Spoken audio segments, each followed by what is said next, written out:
A ver, los que tienen, pueden levantar la mano los que tienen. Ábranlo, léanlo, sin que lo vea nadie más, por favor. Léanlo, no es para compartir. Y cuando terminen, lo doblan, lo vuelven a meter en su sobre. ¿Qué es la idea? La idea es que hay muchas cosas de nosotros que la gente puede conocer y que nos pueden resultar enormemente impresionantes.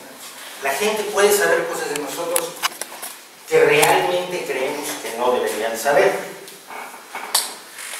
Y mucha gente que es escéptica dice, pues no es posible. Nadie puede saber cómo pienso, nadie puede saber cómo me siento, nadie puede saber mis cosas más personales e íntimas. Pero no hay formas de enterarse cómo funciona. ¿Terminado?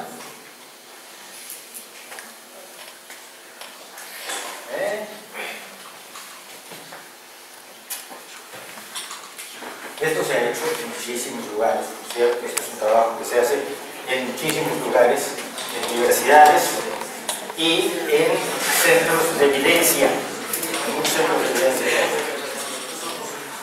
A ver, los 12 que tienen el papel, levántense, por favor, pónganse en pie.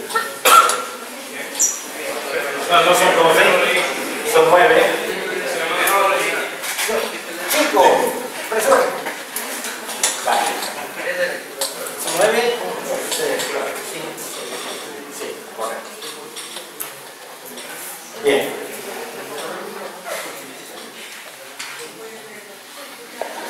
Guárdenme el sobre.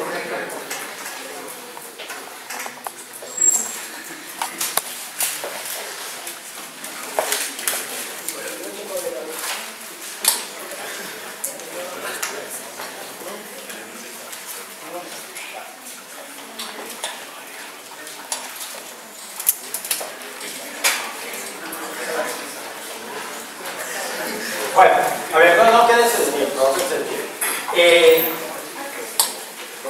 En una escala del 0 al 5, donde 0 es no tiene ninguna relación conmigo lo que he leído, y 5 es me describe perfectamente, ¿quién le daría un 3? O sea, me describe el 50%, pero la otra mitad. ¿Quién de ustedes le daría un 3?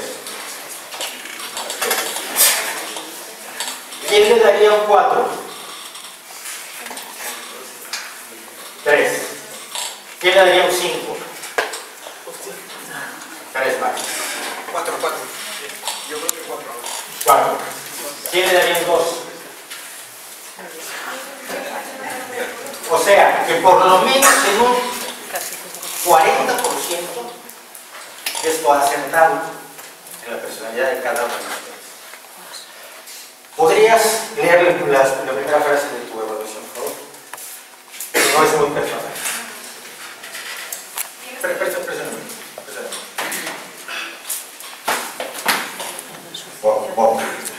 Tienes tendencia a autoexaminarte constantemente. A ver, ¿cuál es la segunda frase? Sientes la necesidad de gustar a otras personas y que te admiran por lo que realmente eres. Vale. ¿Cuál es la cuarta frase? Sientes que tienes una gran capacidad que por algún motivo no has podido desarrollar completamente, pero dentro de ti sabes que si tuvieras una oportunidad podrías hacerlo y demostrar que cuentas con una gran potencial que no conoce casi nadie. ¿Qué tienen todos la misma personalidad? Tienen la misma lectura y han dicho, ¿cuánto han dicho que les han atinado al 100%, que es la mitad de ustedes? ¿No? Son la misma. Es exactamente lo que puede sentarse. Son exactamente las mismas palabras para todos. Y todos aciertan. Ahora ya saben ustedes, ¿se acuerdan de Anne Chapin? La que hablaba por los muertos. Bueno, hablar por los muertos es muy fácil. Lo que ya es más violento es que te contesten. Ella decía que les contestaba. ¿Se acuerdan de Anne Chapin? Esto es lo que hacía. ¿Han visto a los payasos de altas horas de la noche deberían estar dormidos en vez de estar viendo la tele, Alessandro Rey y esta gente. Esto es lo que hacen. Lo que hacen se llama lectura en frío. Todos tenemos características demasiado parecidas, pero no nos damos cuenta de que las tenemos. Y esto es lo que abusan las personas que viven engañados. Hay un truco más que no quise usar ahora, pero que les recomiendo, este es muy bueno. En la casa de algunos de ustedes hay una caja con fotografías, papeles viejos que alguien debería ponerse a ordenar, pero que nunca se han puesto a ordenar. Probablemente fotos de la abuela, y todos creemos que eso solo pasa en nuestra casa y pasa en el 80% de las casas de la humanidad. La lectura en frío consta en decirles a ustedes, primero, hacer afirmaciones generales, pero no demasiado generales. Eres una persona muy simpática, no puedo. Afirmaciones generales, pero que la gente no sabe que son generales.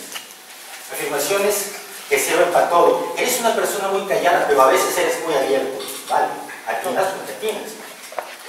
Te gusta conversar, pero a veces eres muy callado. Atinas porque atinas.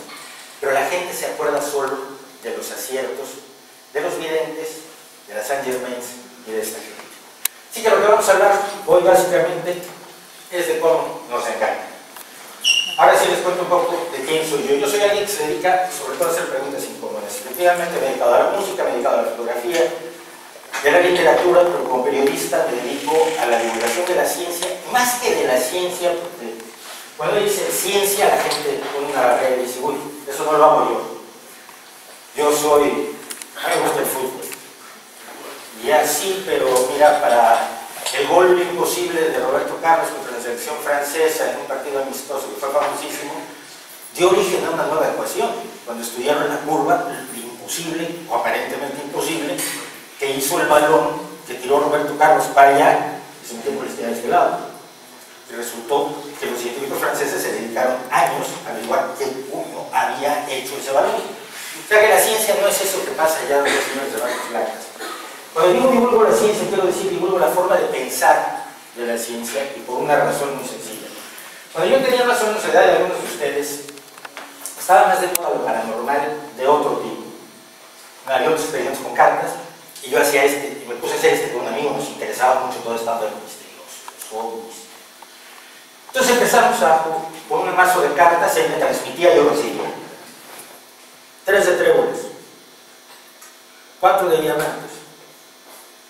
Las posibilidades de acertar son de 1 en 52 cartas cada vez, con la primera carta, la segunda, las posibilidades de acertar son de 51 y así sucesivamente.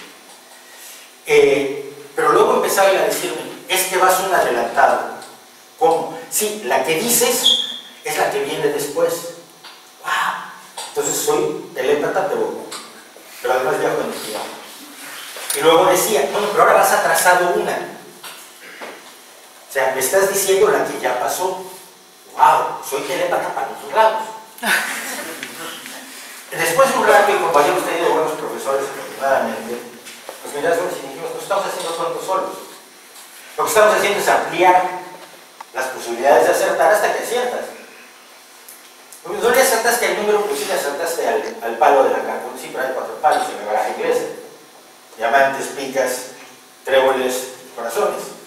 Tienes una de cada 4 oportunidades. O acertaste el número, pero da el palo.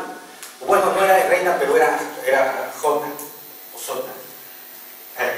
Al fin y al cabo nos engañaban. Y cuando nos dimos cuenta que nos engañábamos, nos dimos cuenta también que otras personas nos engañaban, porque esto, aparte de ser muy emocionante, es un negocio. Es un gran negocio. Lo paranormal, lo misterioso, mueve millones. Yo no tengo nada en contra de que la gente se haga rica, cuidado. A mí me parece muy bien que alguien gane mucho dinero, porque lo hago honradamente. Cuando engaña a otras personas me empieza a calmar y pues empiezo a pensar como taquear. A eso me he dedicado los últimos 35 años. Y entre otras cosas tengo un blog, al final les voy a dar algunos enlaces que les puedo servir. Tengo un blog que se llama El Retorno de los Charlatanes, en el que desde hace 10 años pateo charlatanes. A cambio de ello he sido atacado, amenazado. Amenazas que no tienen mucho, o sea, te vamos a matar, sí, hombre. Te va a pasar algo horrible, vas a morirte. Cuando en diciembre de 2012 se iba a acabar el mundo, estaba yo en Videbarrieta, en la biblioteca de Bilbao, dimos una charla sobre el fin del mundo y un loquito se levantó. Es que ustedes no creen que se va a acabar el mundo. No. Pues vais a morir todos. ¿Cómo vais? Tú no te incluyes, ¿cómo? Miras el escudo de Sauron, ¿cómo está esto? Ese tipo de cosas, pero bueno. ¿Por qué hacer esto? No lo sé, es paranormal. Vamos a empezar con misterios como este. Este señor, como ustedes ven, está levitado. Esto se ha visto, siempre se ha dicho que en la India la gente es capaz de levitar. Es capaz de hacer hazañas maravillosas. No pueden hacer comida suficiente para todos, pero no pueden organizarse para no matar a las niñas cuando nacen demasiadas niñas, pero pueden levitar. Yo no sé qué sea preferible, si salvar vidas o levitar, bueno, allá acá. El tema es que aquí debería funcionar un vídeo que no funciona, y entonces me voy para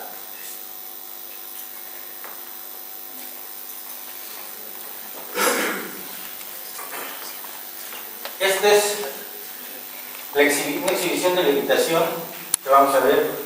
Esto ocurría desde hace siglos, como vemos, esta es una imagen antigua.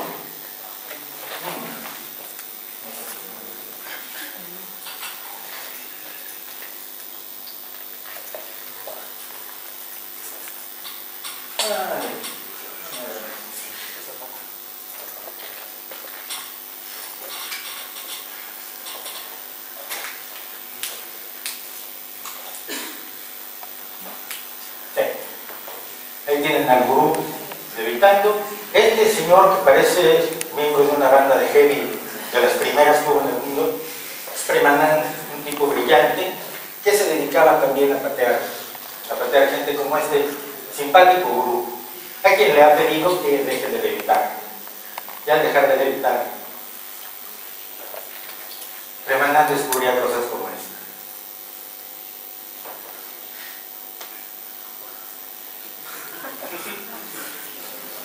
Abajo tiene una gran plancha, que es la que equilibra para que no se rompa la crisma. Y esto es un truco que se usa hace miles de años y es muy efectivo. Y lo peor es que hay gente que se la sigue creyendo. Hay gente que va a la India y te dice, yo vi que hacían esto.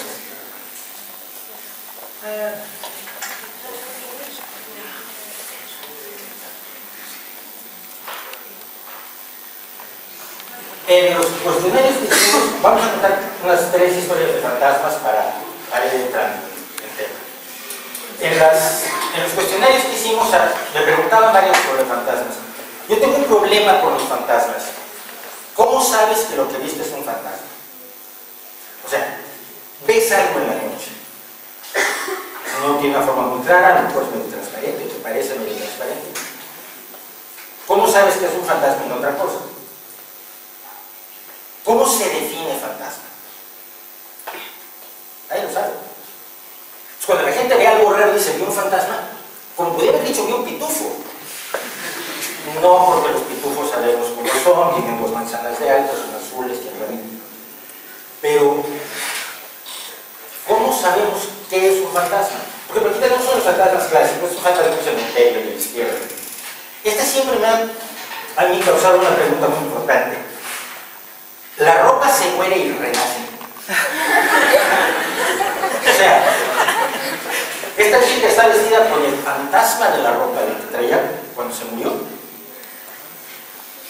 Qué raro. Los fantasmas se supone que son de otro mundo, pero hacen ruido. ¿Cómo haces ruido? Si haces ruido necesitas tener cuerpo, y si tienes cuerpo entonces ya no eres fantasma. ¿O no? Nadie lo tiene muy definido.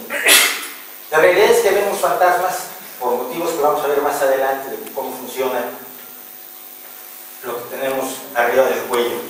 Funciona, nos funciona a todos, algunos mejor, otros peor, no les funciona.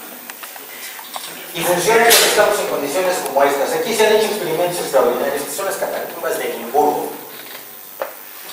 En las catacumbas de Edimburgo lo que se ha hecho es agarrar a personas que no creen en nada, como yo, por ejemplo, en nada que no me hayan demostrado.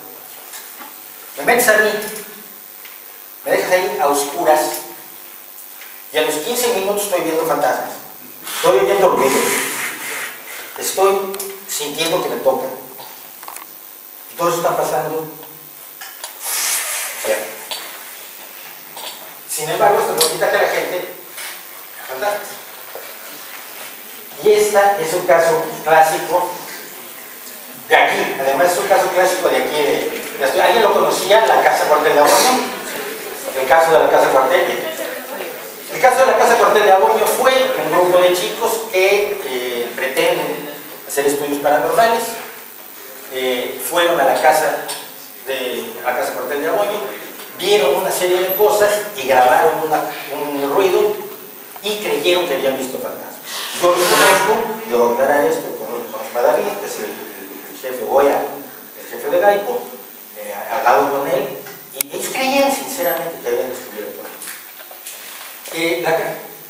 Lo que hicieron fue llevarlo con Iker Jiménez, a quien ustedes dicen que no ven y que no les creen. Creo que incluso algunos de ustedes anoche se ponen hecho un ojito de que iba el rollo de ahí. Así presentaban la Casa Cuartel de Aboño, parece abandonada en la mitad de la nada, ¿no? Un lugar aislado, de noche debe ser terrible. Bueno, no exactamente, miren. Esta es la carretera, esta es la carretera, aquí pasa Fede y Renfe, esta es la térmica de Aboño, esta es la Casa Cuartel. En esa foto no se ve tan aislado, no está en la mitad de la nada. Quiero que vean muy bien esta vía. Esta es la vía que pasa frente a la Casa Cuartel. Cuando vas de noche puede pasar esto.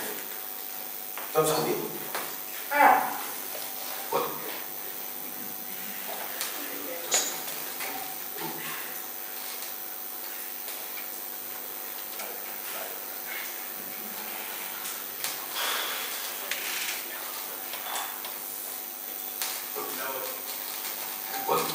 ¿Qué siente? En absoluto. Un desgarrado lamento que salía de la nada.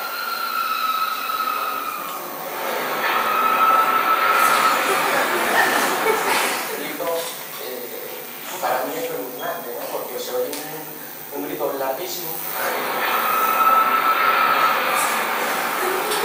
El grito quizás es lo más significativo, ¿no? El movimiento de los cerrados.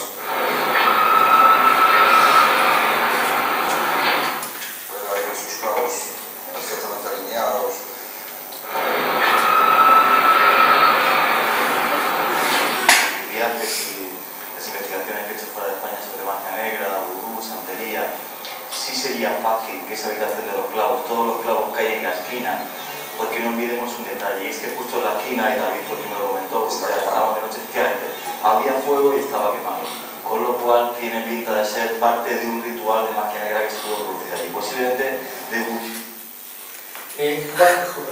Este sí cobra por eso. El dueño dijo que le habían sacado un martillo y algún colgado estuvo picando clavos. Era lo que después del martillo. Yo fui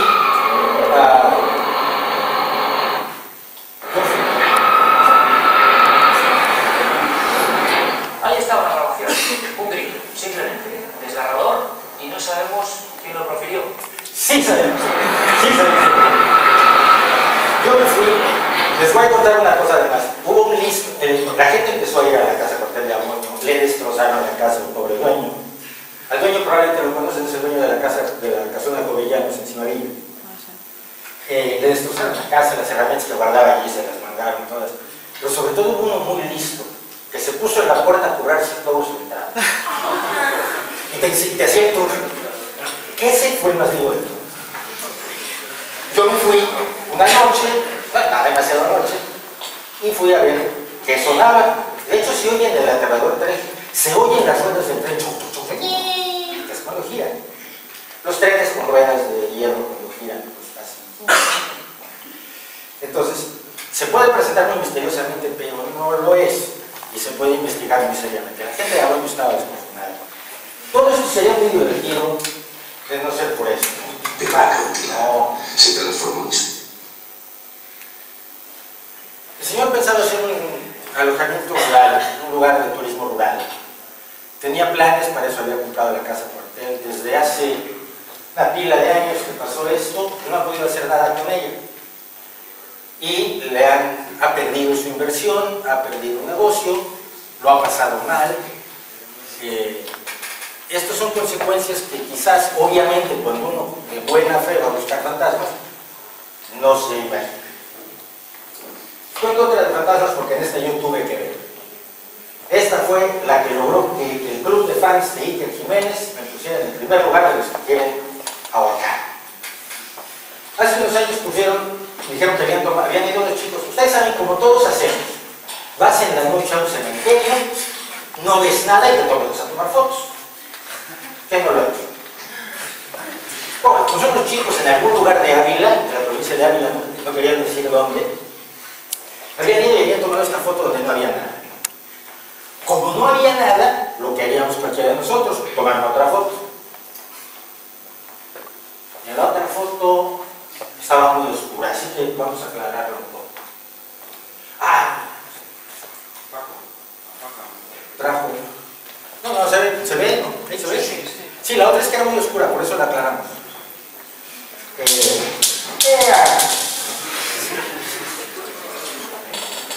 Aquí tenemos 3 niñas. Las niñas fantasmas de la provincia de Ávila.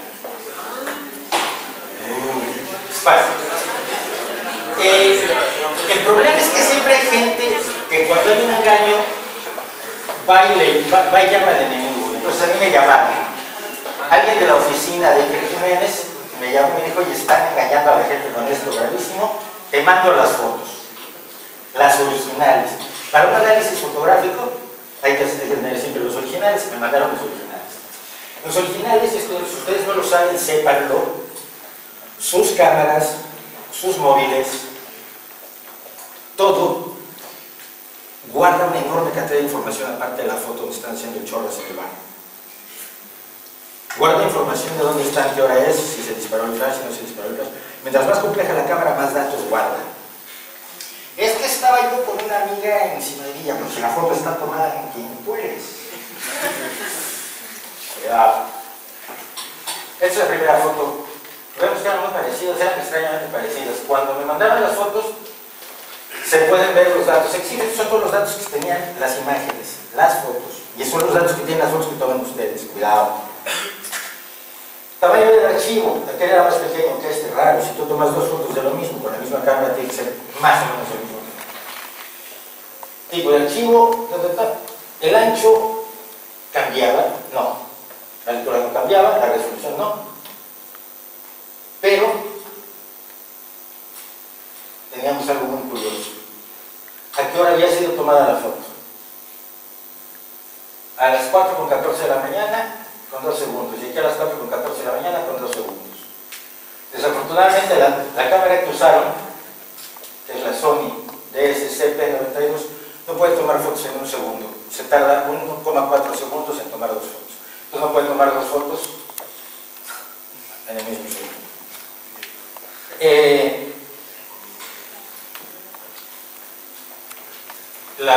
Lo lógico era que hubiera sido manipulada la fotografía.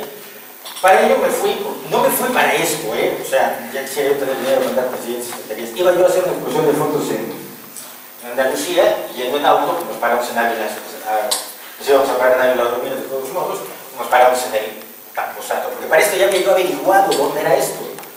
Y que Jiménez no quería decir dónde era un lugar de Ávila, como si fuera pequeño Ávila. Pero ya la gente del pueblo me había escrito: oye, no, es que están engañando, era Navalperal de Pinares. Ya me voy a Navalperal de Pinares en enero, 8 grados bajo cero.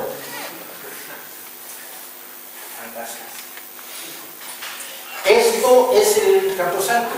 Ya cuando lo vemos así no es tan misterioso, ¿verdad? Allá atrás hay unos señores que trabajan toda la vida con un mismo fantasma. Aquí viven otros señores.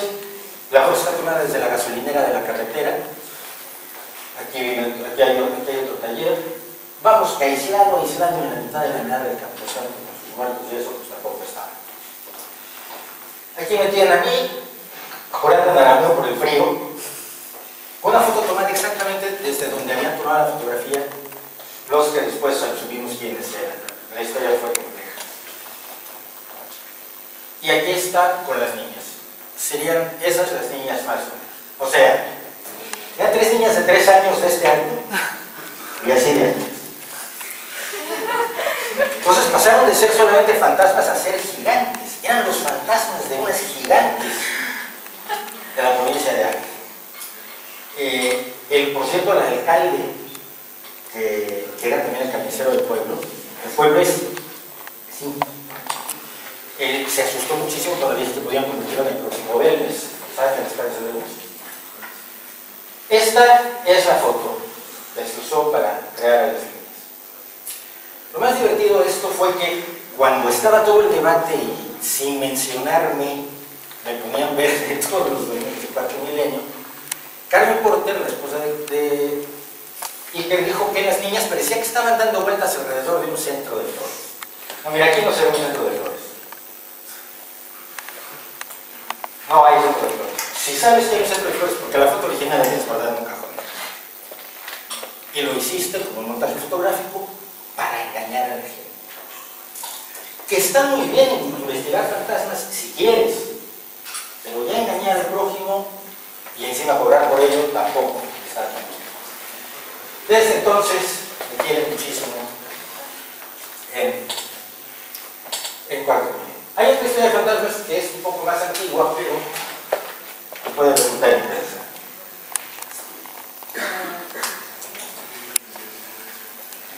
Esto fue una película que se llamó 3 hombres y un videón, creo, en español.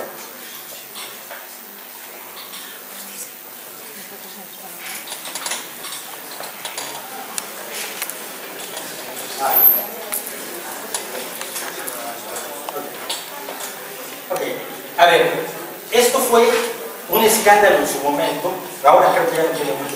El guionista de pelo negro, pues usaba el principal investigador de CSI, con pelo blanco, Ted Danson.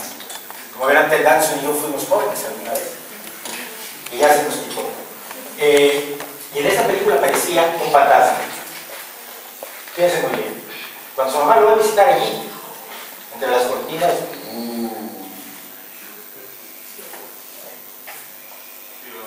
era un niño que nos miraba.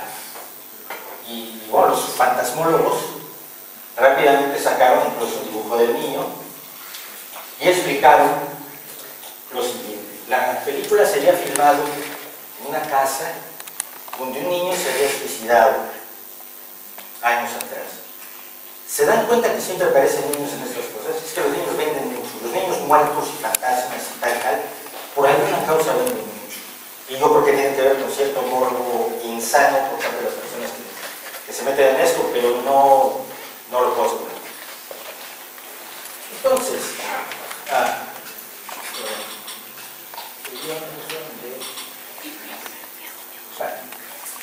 el niño se había suicidado con un fusil. No sé si saben lo difícil que es suicidarse con un fusil. Que tener el brazo muy largo, usar el pie. Pero aquí se veía el fusil incluso. O sea, estaba el fantasma del niño vestido con ropa fantasma, más el fusil fantasma. ¿Qué pasó? Los que hicieron la película dijeron, perdón, es que no la hicimos en una casa, se hizo dentro de un estudio. Siempre se hacen los estudios, ¿sabes? Que en una casa mover lo que son cámaras y luces y demás es muy complicado, salvo que sea un lugar muy especial. Generalmente lo que se hace es construir una casa en el estudio y así tienes una cámara desde arriba, que parece que está más arriba del techo, etc. Es mucho más fácil trabajar en un estudio. Pero en la película de Danson era un actor, y para que el director de arte, estos son los señores que son muy importantes en las películas, para que se reforzara la idea de que era un actor, tenía una figura recortada de Ted Danson, como esas que ponen en las galas de estreno de las películas, que se ponen a los actores de cartón, tamaño natural, que luego la gente se toma fotos con ellas. Pero la escena donde aparecía el recortable de Ted Danson ya no había aparecido en la película. O sea, esa escena donde él se está preparando para salir no había aparecido, pero aquí tiene, es él, es Ted Danson, con un sombrero de copa, con un frac, Y por supuesto, esta parte de aquí, tapada por la cortina, también hacía el fusil fantasma. Hay gente que sigue creyendo en esta, ¿eh?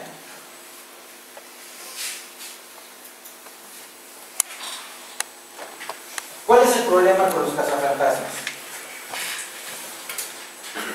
Los cazafantasmas pretenden investigar algo que no han definido con toda claridad.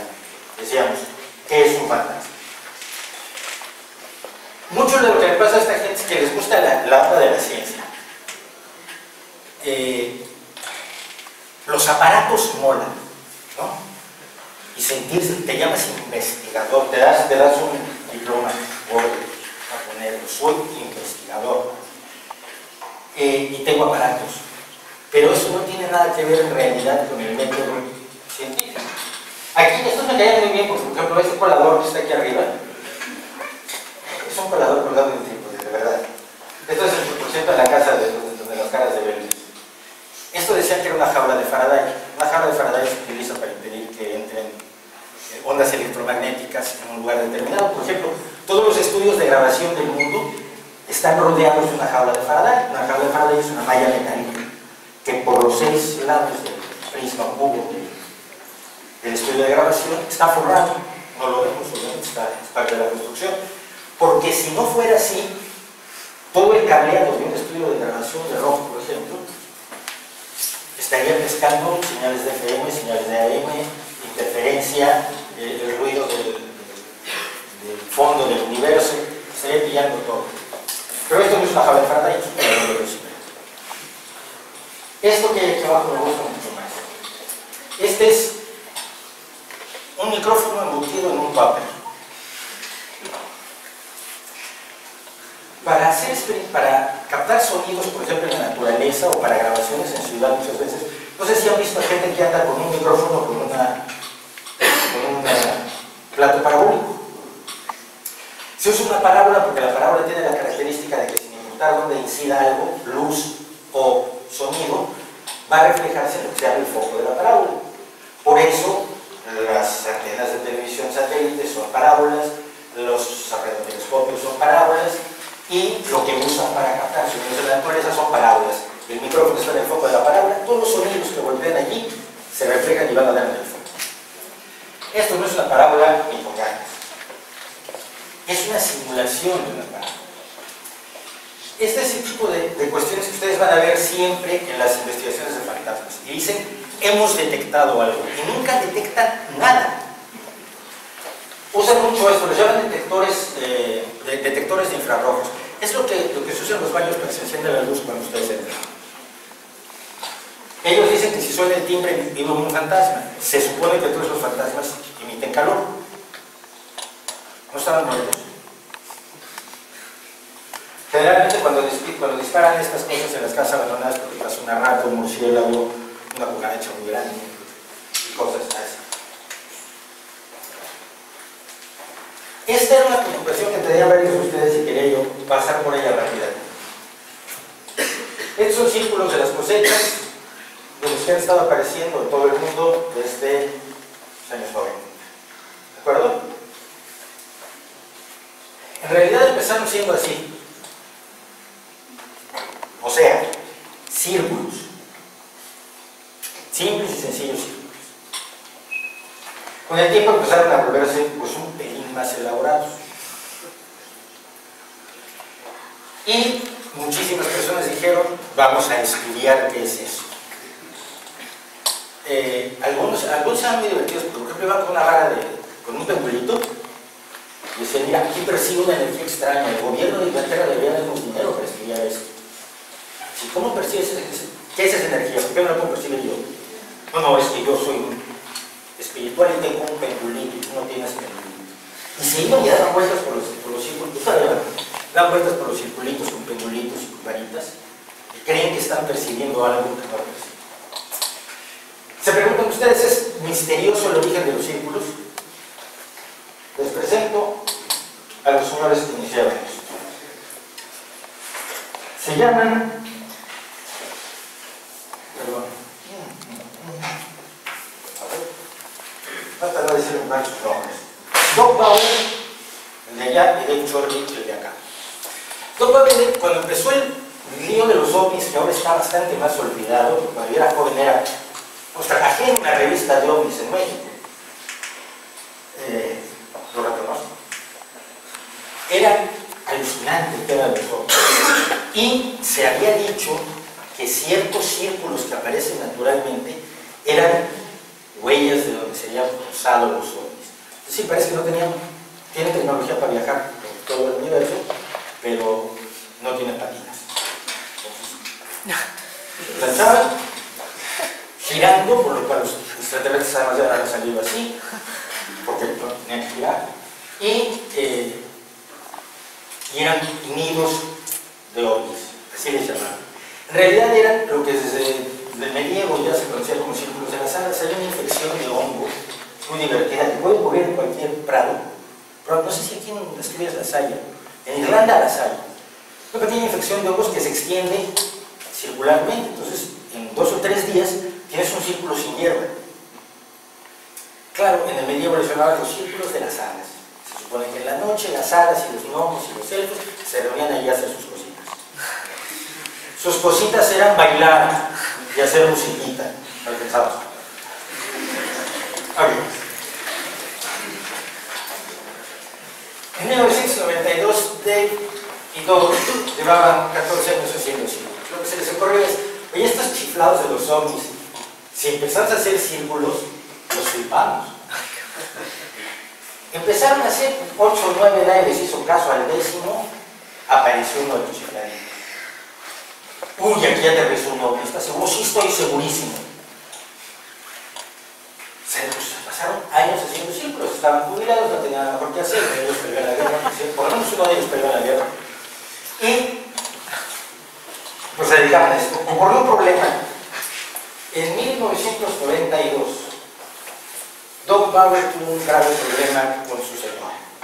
Su señora esposa le preguntó a dónde vas todas las noches. Si no, voy a tomar una cerveza con mi amigo de ella. Hasta las 5 de la mañana. Bueno, si es que me gusta mucho conversar con Dave. Todas las semanas. Sí, bueno, es que nos tenemos un gran cariño, Dave y yo. ¿Cómo se llama ella? Y entonces tuvo que confesarle a su mujer que era el que hacía los círculos para no ganarse un divorcio, porque, lo cual también debe ser muy difícil para decir, ah, ya te creo. Entonces estabas haciendo círculos en las cosechas en vez de estar tener una madre. Vale.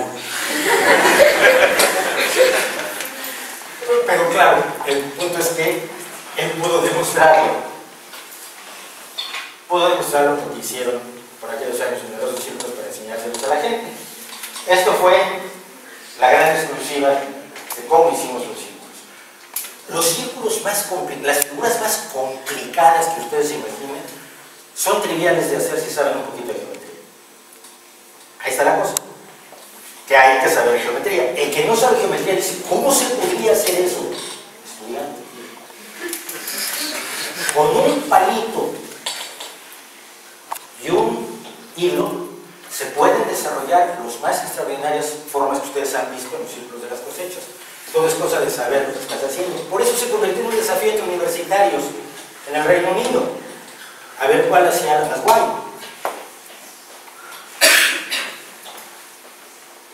Hasta que llegaron a esto. Esta es una empresa que se llama Circle Makers, que quiere decir en inglés los hacedores de círculos. Tú les pagas, ellos te hacen un círculo.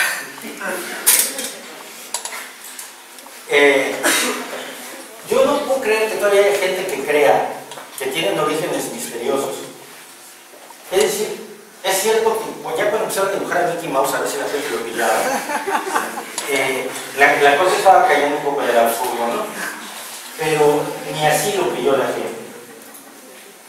Parece que así ya algunos se van dando cuenta de que con un palito, unos hilitos, conocimientos de geometría y por supuesto permiso porque claro, se empezaron a desaparecer los círculos de las cosechas cuando los dueños de las cosechas empezaron a patrullar sus terrenos con una escopeta. A ver, es muy bueno que venga la gente a decir que todo es maravilloso que ustedes reciben un círculo, pero eso a mí me cuesta dinero. Es mi trigo, es mi cebada. Entonces ahora se hace con permiso, comparten las ganancias y ese es el misterio de los círculos de las conciencias. Les decía yo que no podemos fiarnos de nosotros mismos. Así como hay explicaciones para estos fantasmas, para los ovnis y para todas las tonterías paranormales que mucha gente ha creído a lo largo de los años. Y cuidado, lo creen con toda seriedad. No Iker Jiménez. Iker Jiménez sabe que miente, pero gana una cantidad de pasta que se ríe muchísimo. Otras personas, la gran mayoría, son honestamente creyentes, quieren encontrar algo que hay más allá.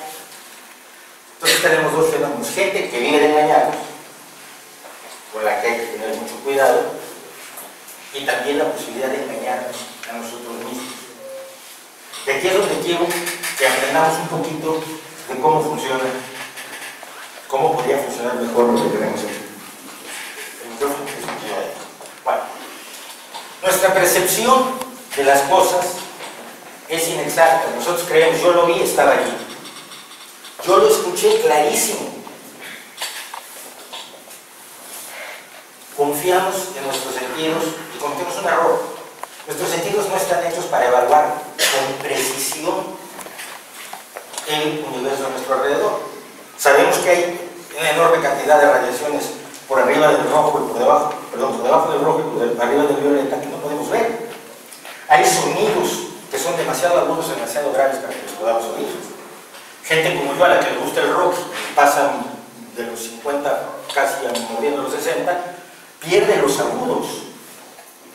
Y entonces hay ciertos puntos de ciertos solos de guitarra maravillosos que ya no lo oigo, porque ya estoy mayor, el ruido hace eso. Hay ilusiones y hay un fenómeno que se llama pareidoides. Esto es la mitad. Vamos a ver. Hay ilusiones ópticas y hay pareidoides. Esto es cómo funciona nuestra cabeza.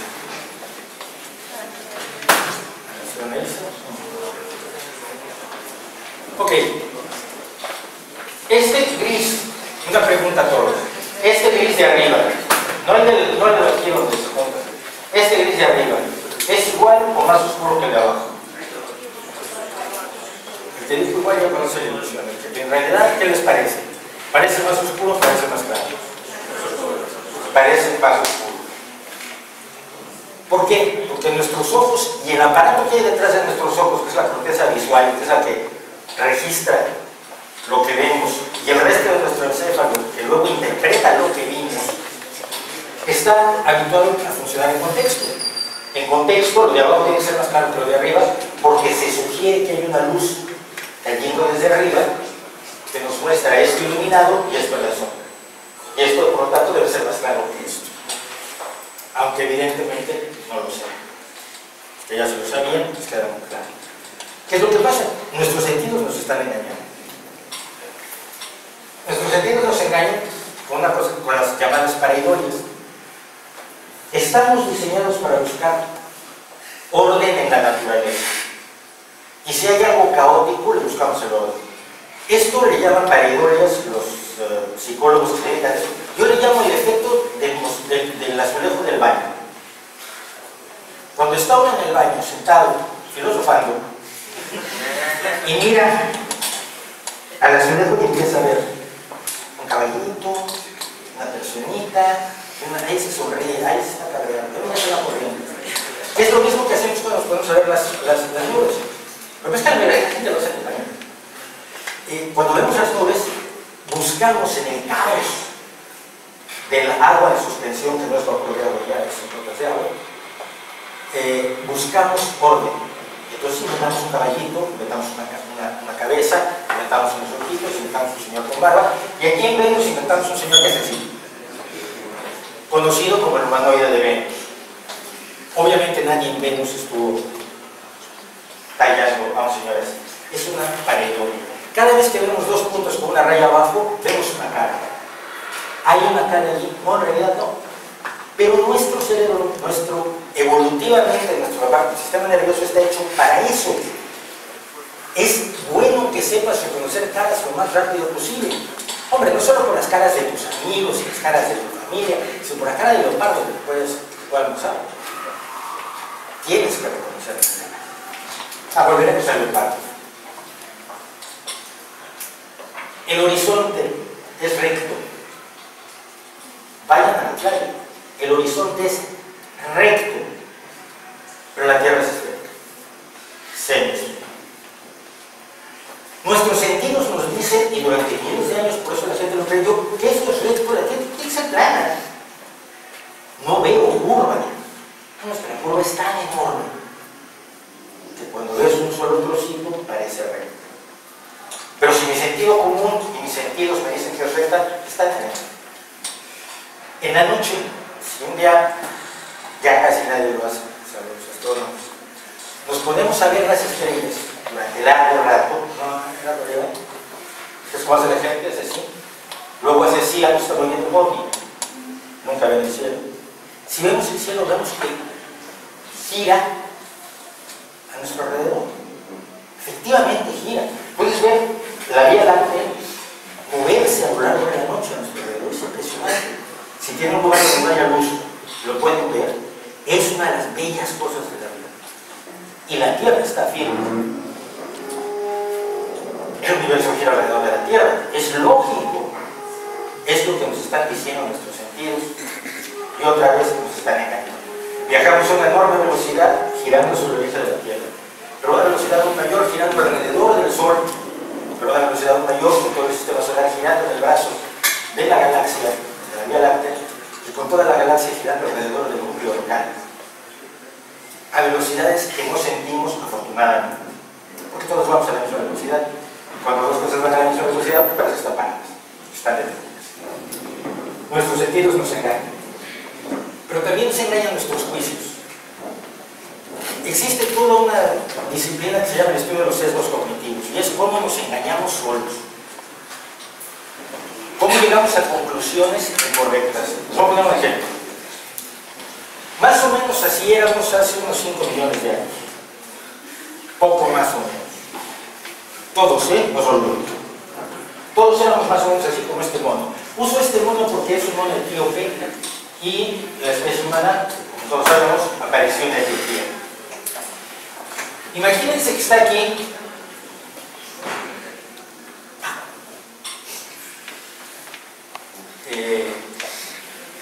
comiendo y de pronto suena un movimiento súbito de las ramas atrás. ¿Qué va a hacer?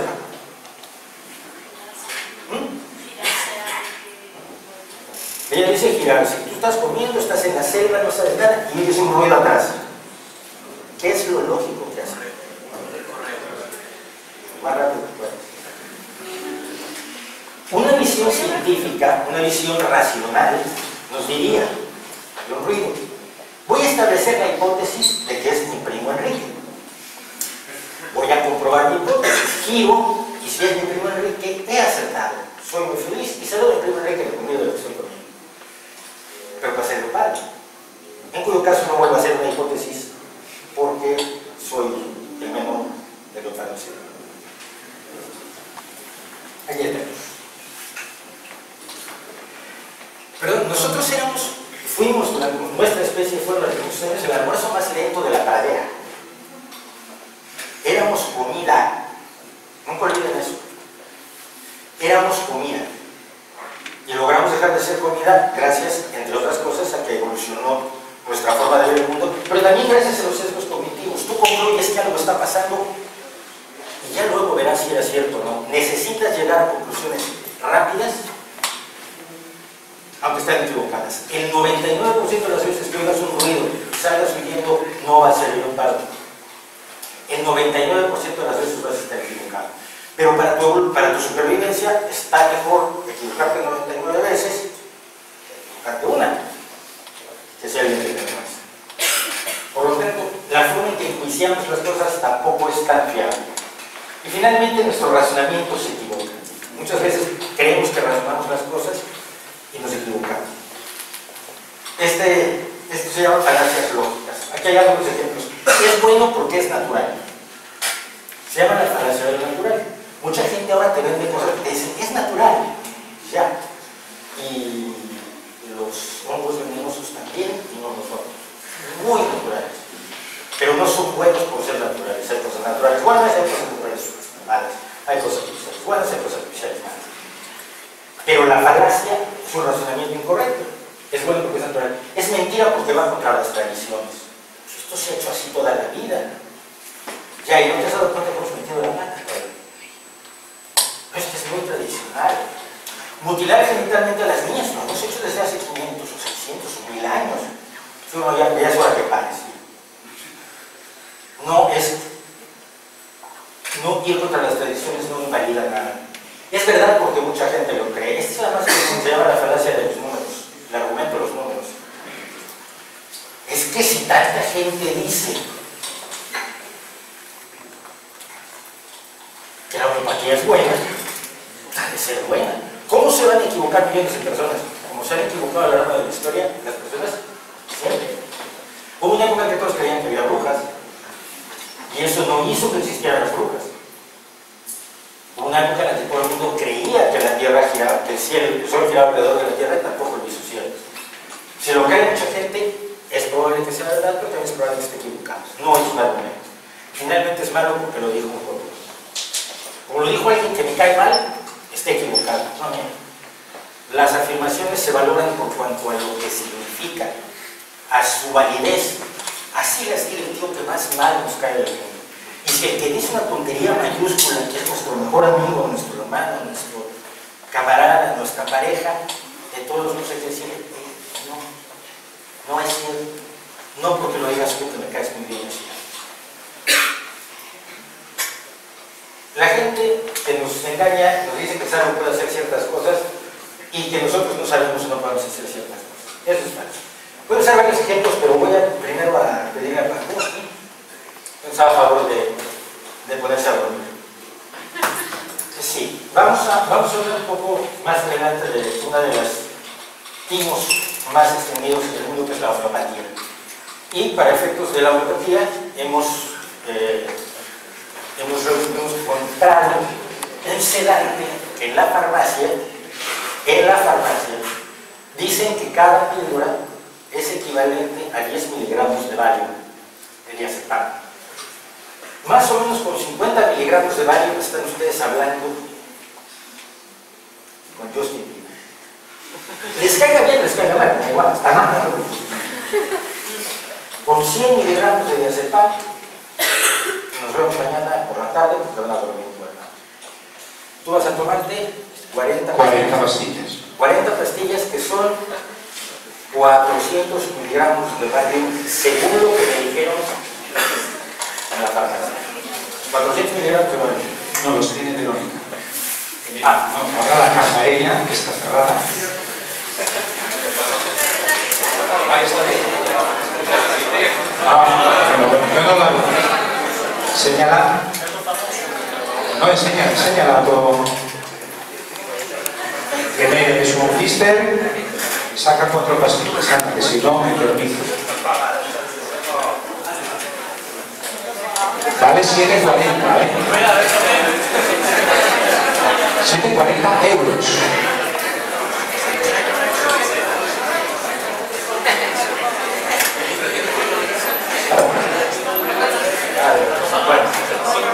Otras 4.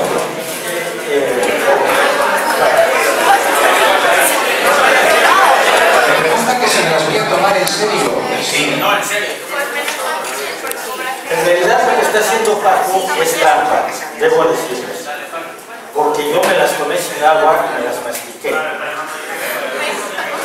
Y 40 pastillas de lactosa, que es el azúcar que tiene la leche, que es el que está hecho eso, son un empalague potente.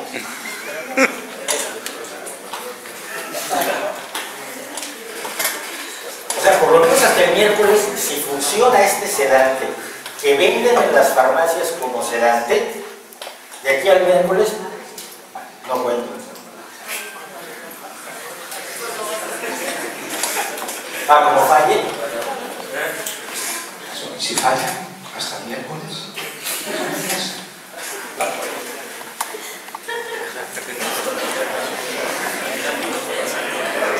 No, voy a pasar. Vigilancia que no las escupo ahora, que no las lleve debajo del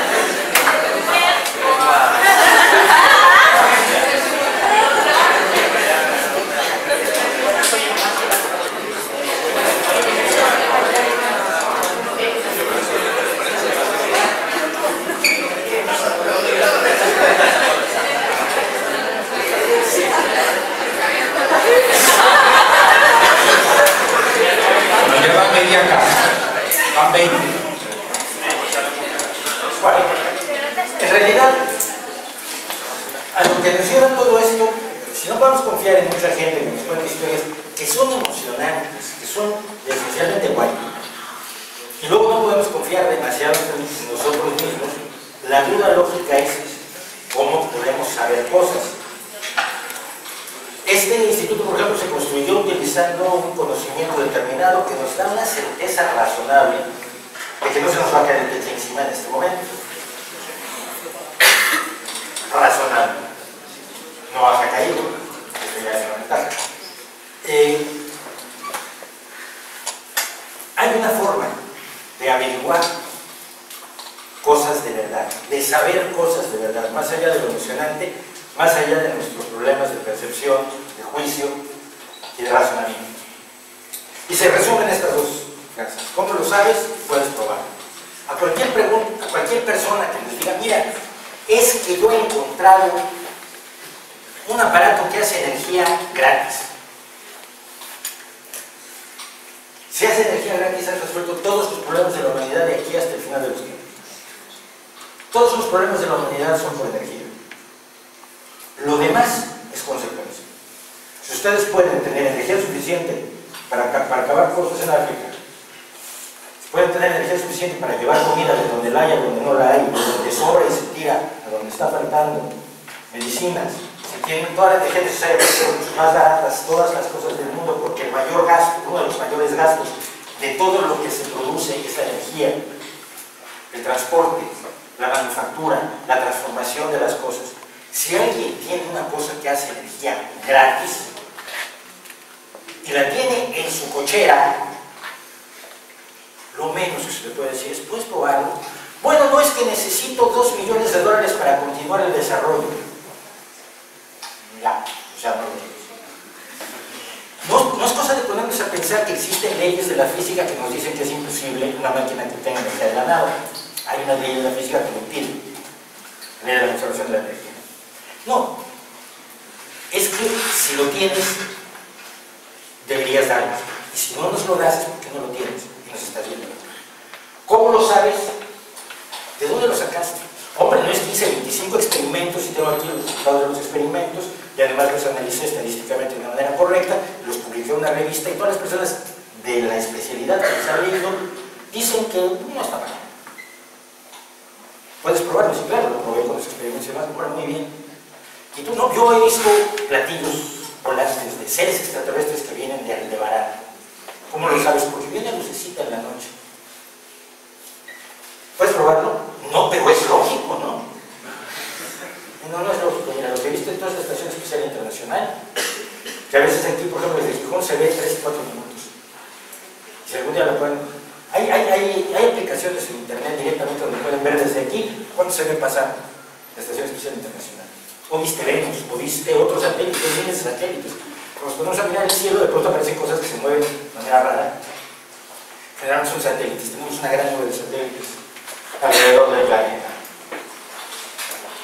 Pero hay una forma más sencilla de hacer esto y, de nuevo, el video cómo funciona.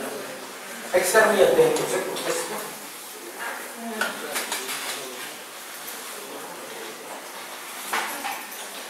Alors, Jean-Fabien, vous êtes voyant, n'est-ce pas? Exactement, je prévois. Celle-là, hein? Tu l'as pas vue celle-là? Ça y est, je vais voir. Pas besoin d'un débat pour démystifier les charlatans. Ah. Alors, Jean-Fabien, vous êtes voyant, n'est-ce pas? Exactement, je prévois. Celle-là, hein? Tu l'as pas vue celle-là? Ça y est, je vais voir. Pas besoin d'un débat pour démystifier les charlatans. ¿Puedes ver el futuro? Esto era un chiste más malo, el del tipo que llega con la vidente, llama a la puerta y la vidente pregunta, ¿quién es? No puedo irme de vidente. Debería saber quién soy. ¿Y qué quieres saber? Tú deberías saber lo que quieres saber, no eres vidente.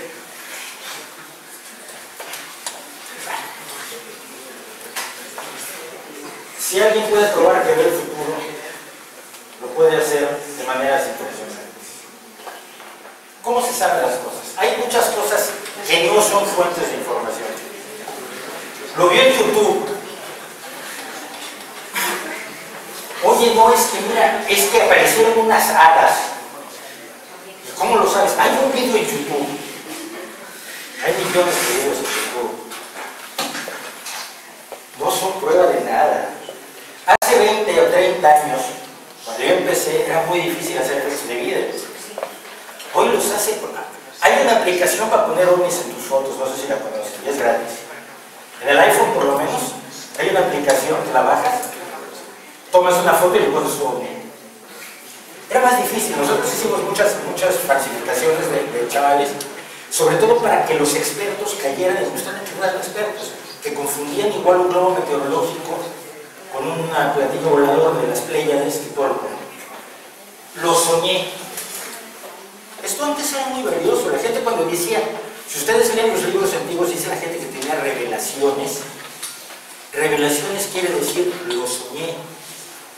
La gente soñaba cosas y creía que eran reales. Se me ocurrió, que lo dijo un amigo. Y tu amigo, ¿qué sabe? Es muy simpático.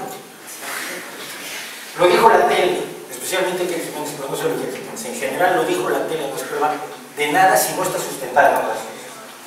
Todo el mundo lo sabe. Esta me gusta mucho. Todo el mundo sabe, y ustedes lo dijeron en sus cuestionarios, que los transgénicos son malos para la salud, ¿verdad? ¿No es cierto? Pero ¿cómo lo saben? No es cierto. Hay estudios que demuestran que no es cierto, pero ¿cómo lo saben? Es obvio. Ya quedamos que con los sesgos cognitivos, con los problemas de falacia, de argumentación, con los problemas de nuestros sentidos, no hay nada que sea obvio. Es obvio que la Tierra es plana, y sin embargo sucede.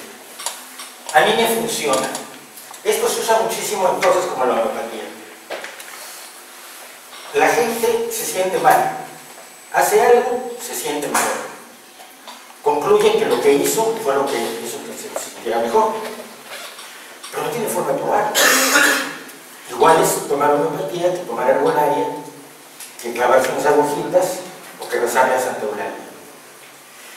Es necesario hacer un protocolo, un estudio riguroso para saber que una cosa que pasó causó otra que pasa después, no que están simplemente correlacionadas en el tiempo. La mayoría de los dolores, achaques que tenemos en la vida se quitan solos. Y yo tenía una persona que me decía, pero es que ¿por qué? Si a mí con la homeopatía me va muy bien, yo una gripe y en 7 días ya estoy bien. Ya, todos estamos mejor que una gripe. Dura 7 días la gripe. Ponlo sin homeopatía, ponlo sin médico.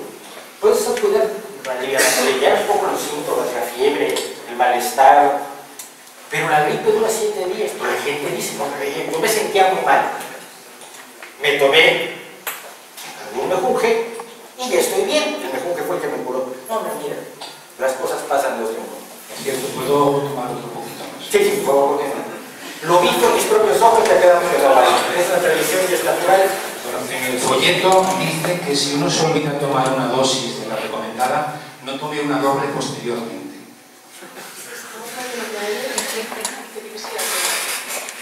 No, está bien. Que si usted ha tomado comprimidos más de lo que debe, consulte inmediatamente a un médico o a su doctor.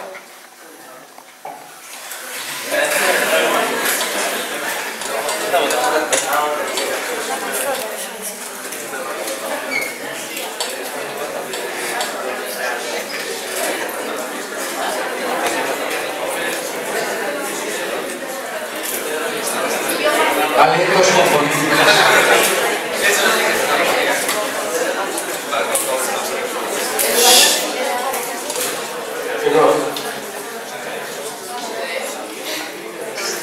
Los componentes son Aconitum, Napellus, 6DH. Belladonna, 6DH. Calendula officinalis, 6DH. Helidonium majus, 6DH. Aunus mercatorius, 6DH. Y Burnum oculus, 6DH. Parece Harry Potter.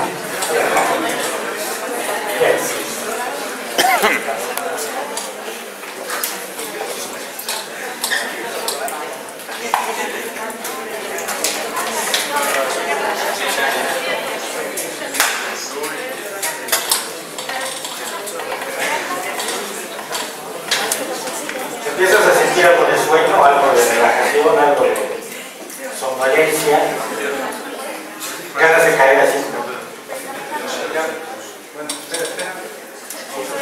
Eso vamos a dejarlo para el final.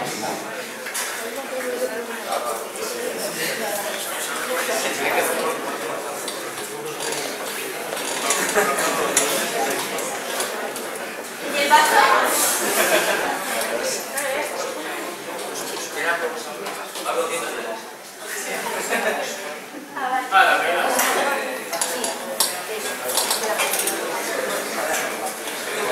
Quedan 4 pastillas que dan.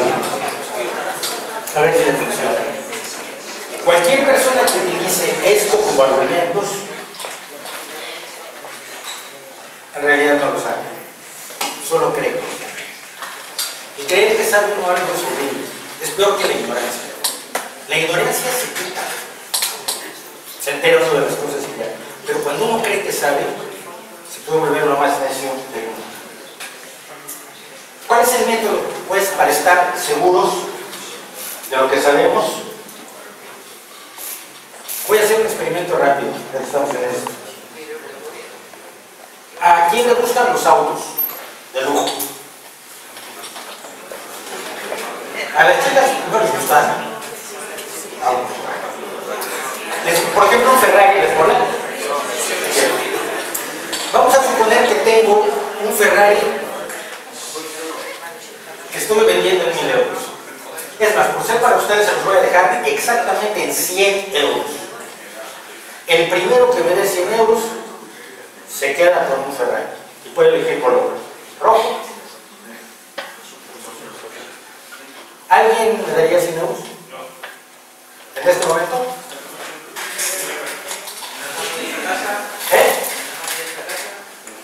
¿Me los darías ahora mismo?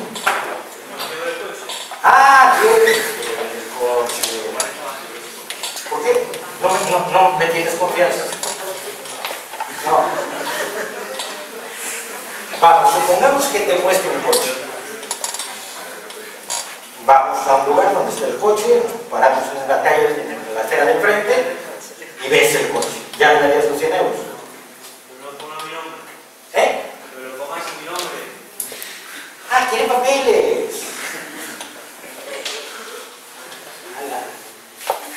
O sea, querrías ver los documentos. Y también querrías tocar el coche, ¿no? Sí. Hostia. Ya, ¿cuándo me vas a decir que también quieres que un mecánico amigo tuyo vea que es un Ferrari de verdad? No hace falta. Tú sabes que es un Ferrari de verdad. El señor es un científico. No es un científico. Eso es lo que hace cualquier científico ante cualquier afirmación. Suena bien. Ferrari 100 euros. Déjame verlo. Ay, no, tío, no te lo enseño. Confía en mí. Te enseño una foto. Mira la foto del ovni, la foto del fantasma. No, yo quiero verlo. Quiero asegurarme que es verdad. Quiero que los papeles sean los correctos. Quiero garantizar que es un Ferrari. Él porque lo sabe. Él sabe reconocer un Ferrari. Otro lo llevaría con su mecánico. Oye, tío, los números de serie coinciden. Si tienes un amigo en la policía, oye, esto no es robado. Me vaya yo a meter en un lío. Si en la parte de perder los 100 euros acabo yo con vacaciones pagadas en Villabona. Esa es la actitud de las ciencias. Esa es la forma que tenemos de saber realmente las cosas. Tomar las ideas, ponerlas a prueba observando y experimentando. Observar y experimentar. Observar el coche, ver que está en condiciones, ver que es de verdad. Hacer el experimento de vamos a que lo pongas en mi nombre con los papeles frente a una persona que sepa de leyes. Las ideas que se confirman, si todo es cierto, tengo un Ferrari 100 euros, lo tiene que aceptar, se va a llevar el Ferrari y va a ser feliz. Si resulta que no, tenemos que desechar la idea, por bonita que sea. Sería muy bonito poder tener un Ferrari 100 euros. Pero si no se puede, tenemos que aceptar. Esto, dicho así de sencillo, es lo que probablemente ustedes les han enseñado en la ciencia: observación, emisión de una hipótesis, experimentación y observación, buscar datos, pruebas y evidencias, aceptar o rechazar la hipótesis y luego seguir estudiando, siempre seguir estudiando. En esto sí podemos saber las cosas. ¿Por qué? Porque vamos más allá de nuestro juicio, vamos más allá de nuestros sentidos y vamos más allá de nuestro razonamiento. Buscamos la confirmación fuera. Utilizamos aparatos que detectan mejor que nosotros todo lo que nos rodea. Detectores de ultravioleta o detectores de fuera. Tenemos métodos matemáticos que nos permiten no depender de nuestro juicio y de las falacias. Tenemos un método riguroso que ha funcionado. Y lo que digo es, ha funcionado.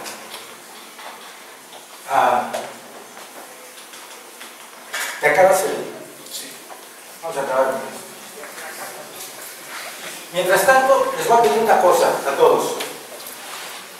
Lo voy a hacer después, pero vamos a hacerlo ahora. Miren lo que hay a su alrededor. Miren todo lo que hay a su alrededor. Muchos de ustedes, como yo, miran a través de las gafas.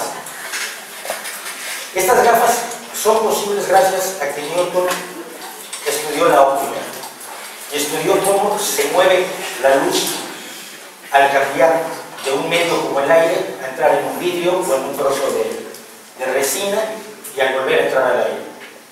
Sin gafas no podrían siquiera ver lo que rodea.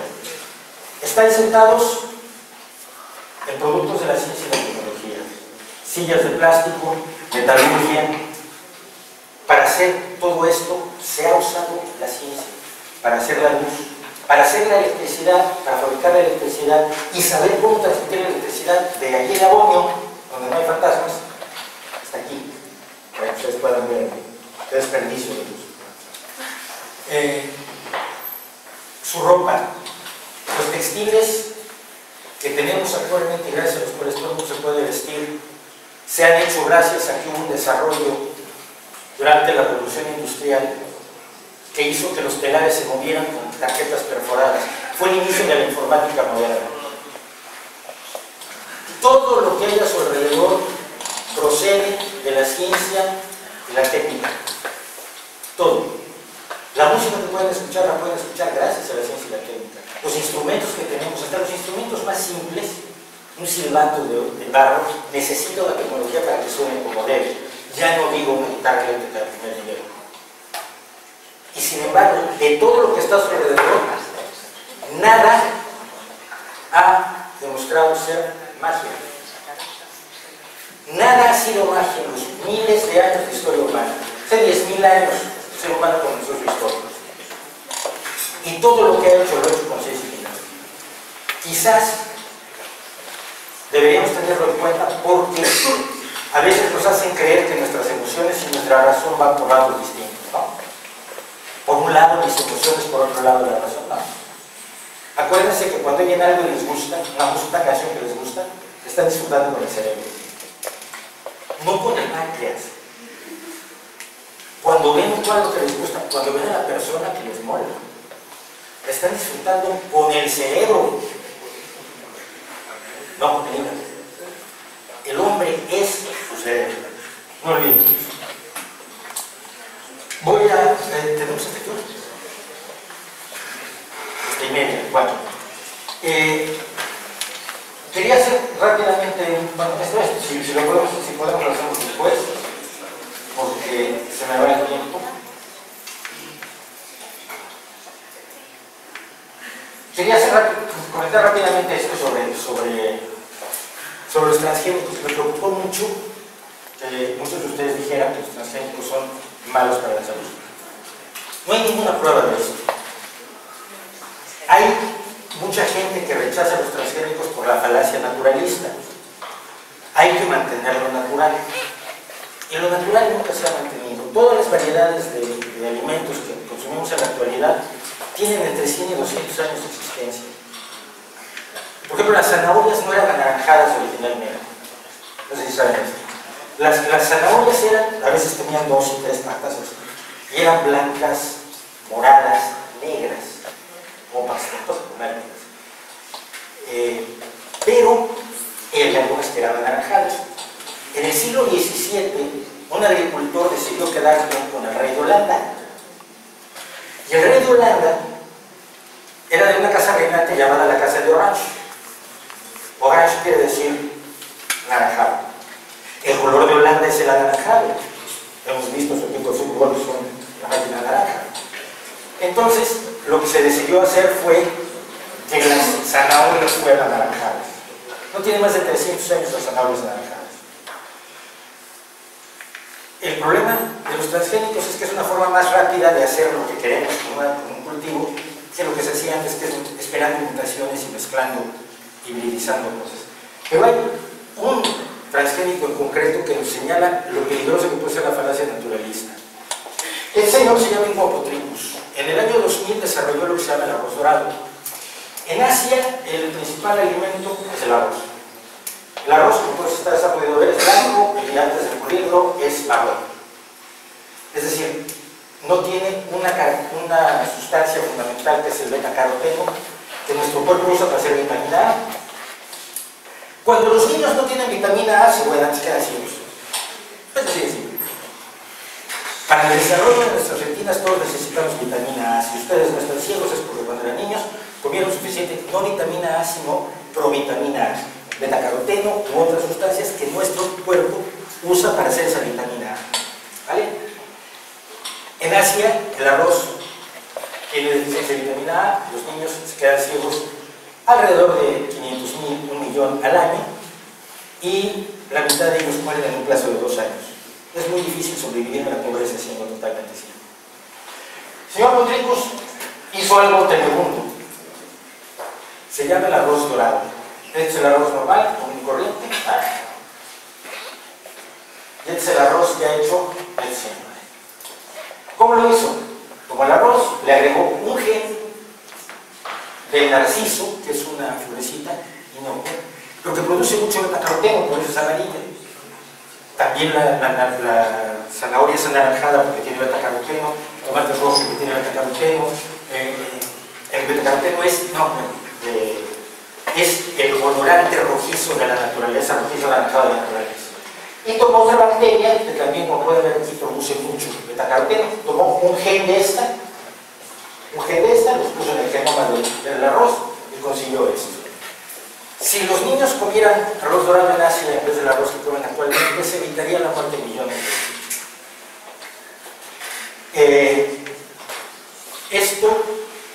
Este arroz se ha ofrecido gratuitamente. No es un negocio de los malvados de Monsanto, que son como las brujas de la actualidad.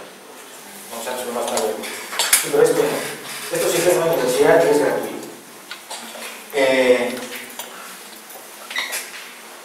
Desafortunadamente, durante 14 años, como Greenpeace se ha dedicado a impedir que el arroz dorado llegue a Asia. Esos años han muerto millones de niños y han quedado ciegos muchos millones más por una falacia naturalista. Este es el último estudio que se publicó recientemente, recibido en diciembre de 2012, revisado. Estos artículos científicos los revisan otros científicos para ver si no mal. El 24 de junio de 2013, aceptado y publicado en línea apenas el 13 de septiembre del año pasado. Es un análisis de 1.783 estudios durante 10 años sobre el consumo de transgénicos. La conclusión es que son seguros. No hay nada que le diga a nuestro cuerpo que hemos comido un transgénico. En vez de comer arroz, darle una mordida a una florecita que tiene beta-caroteno. Nuestro cuerpo no reconoce si un alimento es transgénico o no.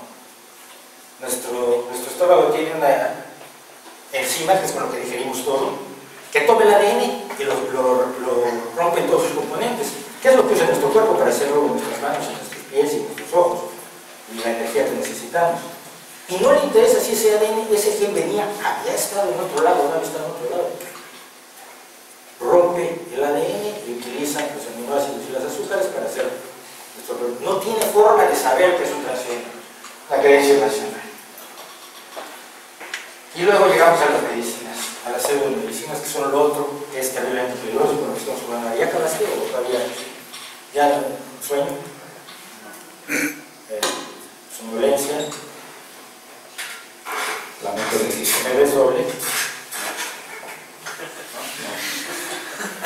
Bueno. No funciona, yo qué sé. Estos aparatos se usan en pseudomedicinas porque molan. No hacen nada, pero molan. Se supone que pueden diagnosticarte enfermedades gravísimas. Lo que hace es detectar los cambios de potencial de la piel humana, es un galvanómetro vil, no hace nada. En homeopatía hay cosas como esta, por ejemplo, alguien me preguntaba antes de empezar la conversación, la charla. Este remedio que se vende en las farmacias es excrementum caninum, que es una forma de decir, en latín, caca de perro. Esta caca de perro se supone que es buena para algo en el mundo de la homeopatía. ¿Qué es la homeopatía?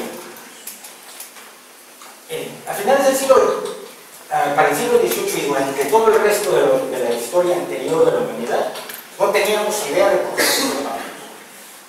La gente se enfermaba y parecía mágica. Se curaba y parecía mágica. Se vio un señor que decía que era médico y estaba cerca cuando se curaba, decían que el médico era buenísimo. Tampoco tenía nada que ver. Se creía que había una fuerza especial, que el ser humano era una especie como de ser privilegiado del universo, que tenía una fuerza especial, que es la fuerza vital.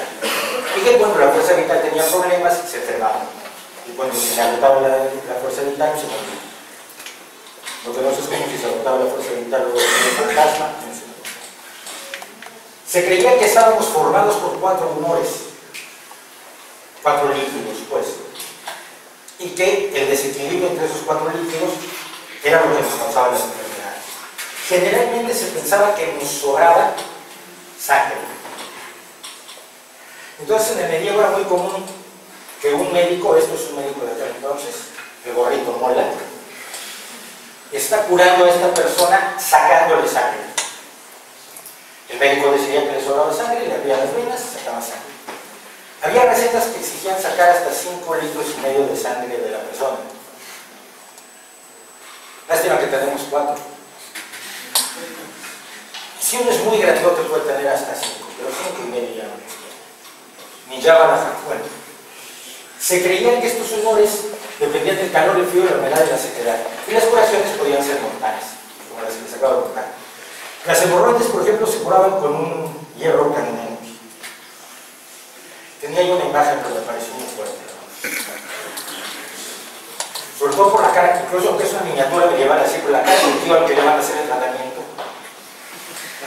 No podríamos discutirlo otro rato, doctor. A fines del siglo XVIII, el señor que se llama Samuel Christian Hahnemann decidió que la medicina estaba matando a mucha gente. Sí, como moscas. O sea, si no te atendías era mejor. Tu propio sistema o te curaba o te morías, pero no te hacían atrocidades. Entonces él decidió hacer otra forma de medicina. El problema es que llegó a conclusiones que nunca demostró. La primera es que te cura algo que te provoca los mismos síntomas que lo que te enfermó. Si algo te provoca fiebre, te cura la fiebre. Si te quemas, te pones ácido sulfúrico, que quema, entonces te cura. Si tienes algo que te provoque diarrea, te tomas algo que te provoque más diarrea y eso te cura. Lo demostró, no le interesó mucho. El tema no. A él le bastaba con anotar que tal cosa provocaba tales síntomas y por lo tanto decidía que esa cosa era buena para lo mismo, para enfermedades que tuvieran los mismos síntomas. Eso lo llamó la ley de los similares. Les llaman leyes también porque molan, no porque sean leyes como la ley de la gravedad o la ley de la relatividad. Y decidió que mientras menos sustancia había, el efecto era mayor. Esto es la base de lo que ha hecho Paco y lo que vamos a hacer ahora. Es decir, diluir lo que nos causa los síntomas tanto, y al diluirlo lo más que podamos, lo vamos a hacer muchísimo más potente. Esto va en contra de lo que sabemos. Si tú tomas más azúcar, es más dulce. Si algo le pones más sal, está más salado. Si algo le pones demasiadas grasas y te lo comes todos los días, está muy dulce. Pero lo que decía es no. Mientras menos sustancia, el efecto es mayor. Las diluciones que él se inventó, con la 6CH, que es la que estaba mencionando Pablo, que tiene las 40 píldoras que se ha sumado, quiere decir que ha sido diluido 6 veces centesimalmente. Él recomendaba más que nada la 30CH, que sabíamos hacer ahora, y usaba también la 100CH. Para esto voy a necesitar 2 voluntarios. 2 voluntarios a las que ya dijimos.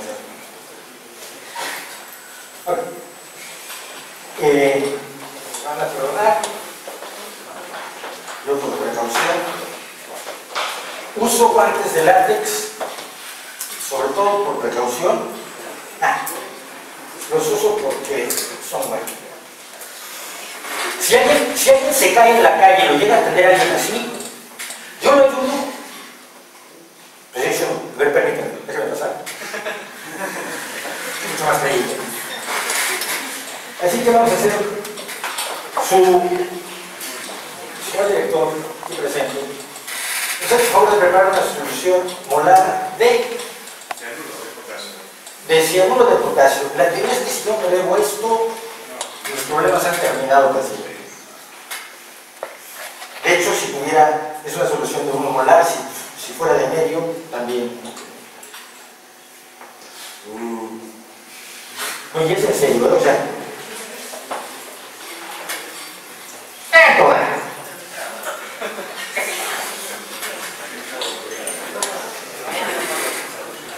¿quieres un guante? Bueno, tenemos aquí un poco de lejía. Es horrible. Esto es lo que técnicamente se conoce como una pista. Esto era agua, ¿verdad? No, aquí ya tenemos. Esto es cadmio cloruro. ¿Esto qué hace si lo tomas? Mejor no lo tomes, es muy tóxico. Pues no, lo que dan en una cosa es esa prueba de niños que no puedo abrir. Quedo como Dios yo.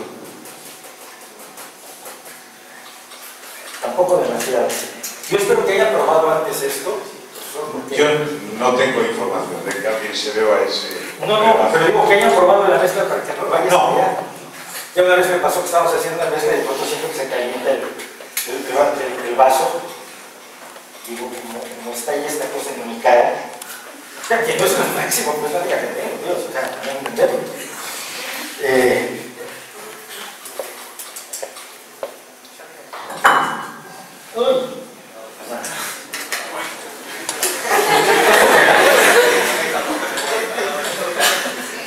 Esto es difenilamina.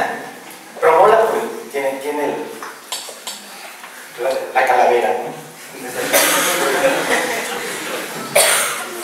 Lo eligieron ellas, ya Israel, eligieron esos productos. Bueno, si algo me pasa, disculpen.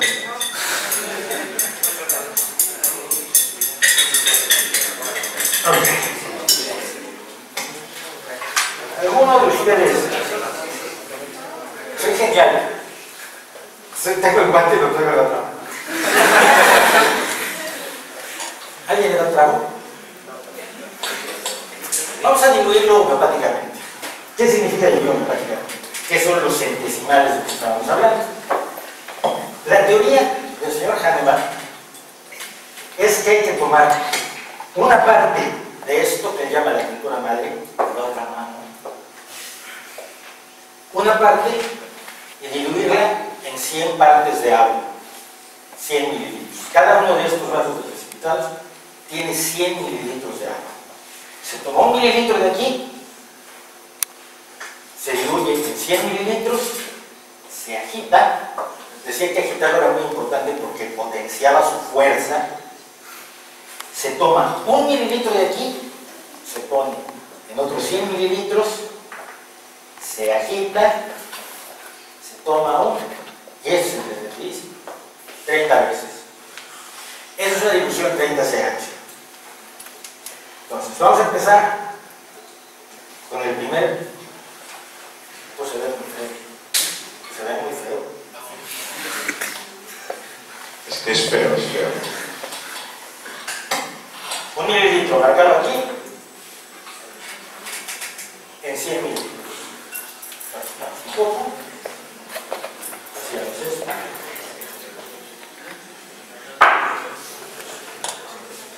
Puede ser. ¿Ustedes se encuentran? Yo tampoco. Se caló. Decíamos, lo que ha tomado Paco es una dilución a 6 centesimales. 6 centesimales es lo que va a haber aquí cuando ya estamos a favor de terminar la sexta dilución. Piensen en esto: 1 mililitro en 100 se revuelve. De allí sacas 1 mililitro y lo metes en otro 100 y lo revuelves. Así. Para que haya uno de esos mililitros en una dilución de 6 centesimales, Paco, ¿nos haces favor de hacer esto que yo destrocé? Que es una piscina. Si hicieran una piscina de 100 metros por 1000 metros, incluye el instituto, por 10 metros de altura, es decir, 1 millón de metros cúbicos de agua, en esa piscina de 1 millón de metros cúbicos habría 1 mililitro, un solo mililitro de la sustancia, de la mezcla horrorosa original. Es decir, esto es una dilución de 6 centesimales. Todas las sustancias que dice que tiene las pildoritas que se tomó él, cada una tenía una bolsa de agua con 6 centesimales.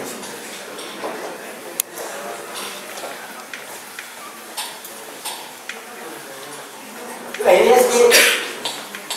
idea es que es muchísimo más potente. Cuando la gente compra homeopatía en las farmacias, cree que le están vendiendo algo natural. Mira, tío, si te venden caca de perro no es natural. Bueno, vale, sí es natural. Pero no es lo natural que nosotros pensamos cuando pensamos natural. Borreguitos, pájaros.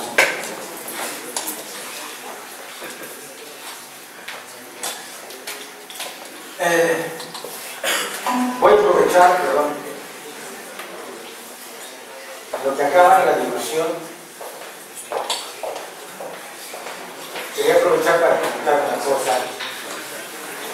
Vamos a tener media hora para hacer preguntas, solo 15 minutos para hacer preguntas. Entonces vamos a terminarlo así. Ok. Esta es la disolución 12 centesimales. Si ustedes le han hecho caso a sus profesores de química, cosa que dudo que la mayoría de ustedes, aquí las probabilidades de que haya una molécula de uno solo de los componentes de esto original es del 50%. Puedes poner el mililitro para seguir. Todo el mililitro para seguir.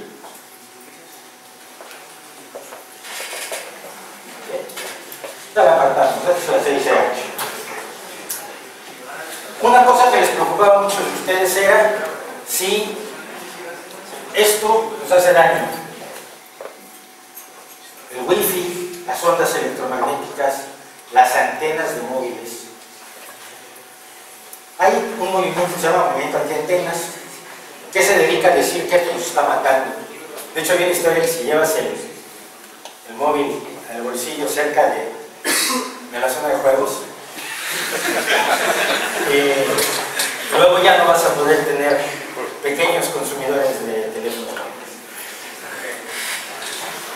Es tan increíble, es una tontería tan increíble que a mí me alucina que la gente se la siga. Vean esto. Esto es muy simple. Si las radiaciones de los teléfonos móviles y del wifi les hacen daño, la luz que están recibiendo los debería estar matando en este instante. Es mucho más potente. Bien. Esto se conoce como el espectro electromagnético. Todas las ondas del mundo, todas las radiaciones, claro que suenan mejor radiaciones, suenan más duro decir radiaciones que ondas. Todas están aquí. Algunas tienen una mayor frecuencia y otras tienen una muy poca frecuencia. La corriente eléctrica está por aquí, la radio AM, la radio FM, los teléfonos móviles, el horno de microondas, y aquí está, nada más en este pequeño lugar, está la luz visible, lo que nosotros podemos ver que es de rojo al violeta. Todo lo que está por debajo del rojo no nos afecta. No puede afectarnos porque tiene muy poca potencia. Como no nos afecta la luz visible. ¿Qué es lo que nos empieza a afectar? ¿Contra qué se ponen ustedes pantalla solar cuando se acerca el verano? Las radiaciones UVA y UVB. ¿Qué son las radiaciones UVA? ¿Alguien tiene idea? Rápidamente. Son las que están por encima del violeta. Son las que tienen una frecuencia tan grande que pueden causar una mutación. Entonces puede causar cáncer. Los rayos ultravioleta del sol que no vimos nos pueden causar cáncer de piel. Los rayos X, cuando se hacen radiografías, nos pueden causar cáncer, por eso no te pueden hacer demasiadas radiografías al año. Más adelante están los rayos gamma, que son los que emiten los materiales radioactivos y que tienen muchísima más posibilidad de causar cáncer. Todo lo que está por debajo de la luz visible no solo no nos hace daño, sino que está a nuestro alrededor constantemente. En este momento nos están atravesando todas las ondas y todas las emisoras de radio. Todas las ondas de todos los rayos cósmicos que vienen del espacio. Nos están atravesando todas las ondas de la televisión digital. Nos están atravesando todas las ondas de la radio y la publicidad. Y no nos pasa nada. Y con las radiaciones de los móviles que están aquí, tampoco. Los móviles están usando hace 35 años y todavía no se han demostrado que hagan ningún daño. Les voy a contar cómo empezó la historia. Un señor se le murió su mujer de un cáncer en esta parte del cerebro. Y el señor, en vez de decir, ay pobre, qué triste voy a estar, lo que pensó es cómo le saco pasta a esta tía. Y decidió que como ella hablaba por teléfono móvil, el cáncer de aquí se lo había provocado el teléfono. Salió en todos los periódicos del mundo, le hicieron un caso enorme, perdió todas las demandas. ¿Cómo lo puedo demostrar? Pero desde entonces la historia se quedó. Es un señor, en vez de dolerle que se hubiera muerto su señora, decidió que había que sacarle dinero. ¿Cómo vamos? Bien. Después se prende. Decíamos que estos son 6CH, un 12CH. En un 12 ya no hay ni una sola molécula. Lo que hacen los homeópatas después de hacer esto, los laboratorios homeopáticos como Bauer o Goyón, que es el que vende los homeópatas, Sedatif se llama, lo que hacen es tomar una gota de la última disolución de 30CH, ponerla en una pildorina de azúcar y vendértela por un bastón. Es el agua más cara del mundo, porque es agua. ¿Ya?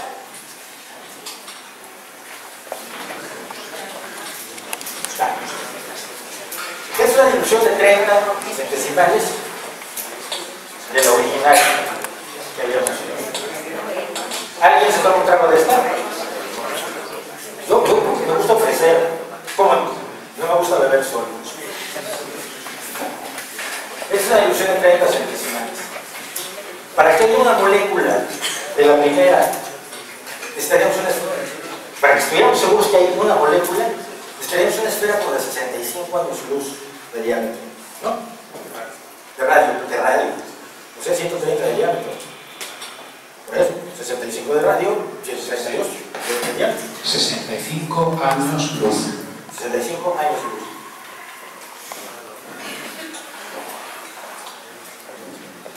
Prefiero la Coca-Cola cero. Pero bueno. Chicos, combinadas homeopáticas con aquello. ¿Gustan? Sí. Pasamos.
Bueno, no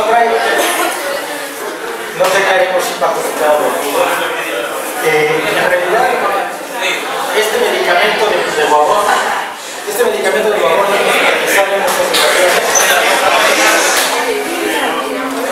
Este medicamento de guagón lo hemos utilizado en muchas ocasiones en los llamados suicidios homeopáticos, porque es una forma de demostrar que la homeopatía es agua, que el problema es que sabe manejar. Yo estoy prefiriendo hacer esto porque así no le doy de ganar a estos mandatos. Quisiera preguntas si hay dudas, pero una cosa muy rápida. Hay misterios reales. El universo está lleno de misterios. Los científicos viven porque hay misterios. Los arqueólogos viven porque hay misterios. Los historiadores trabajan porque hay misterios. Hay una pila de grandes misterios en el universo. Pero también hay muchísimos misterios que son falsos. Sean lo suficientemente inteligentes para darse cuenta de cuáles son los misterios reales y de cuáles son los misterios falsos. Si tienen alguna pregunta aparte de las que más o menos traté de responder de sus cuestionarios y esto, solo me quedaba una. Creo que el tamaño del universo lo calculamos en 13.800 millones de años luz. El universo observable. No podemos ver más allá. No sabemos qué hay más allá. La ciencia tiene esa ventaja. La ciencia hace algo que todos deberíamos aprender a hacer. Es decir, no sé. En vez de sacarnos la respuesta de la mano. Si tienen preguntas duras, por favor. ¿Preguntas? Pregunten de lo que quieran, ¿eh? No tienen forzosamente que ver con esto, el misterio. En fin.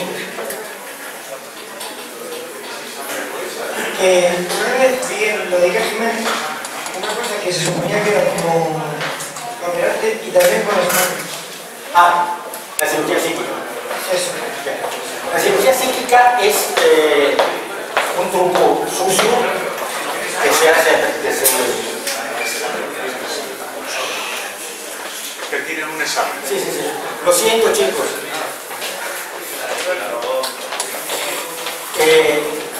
La cirugía psíquica es un juego de manos que se puede aprender a hacer.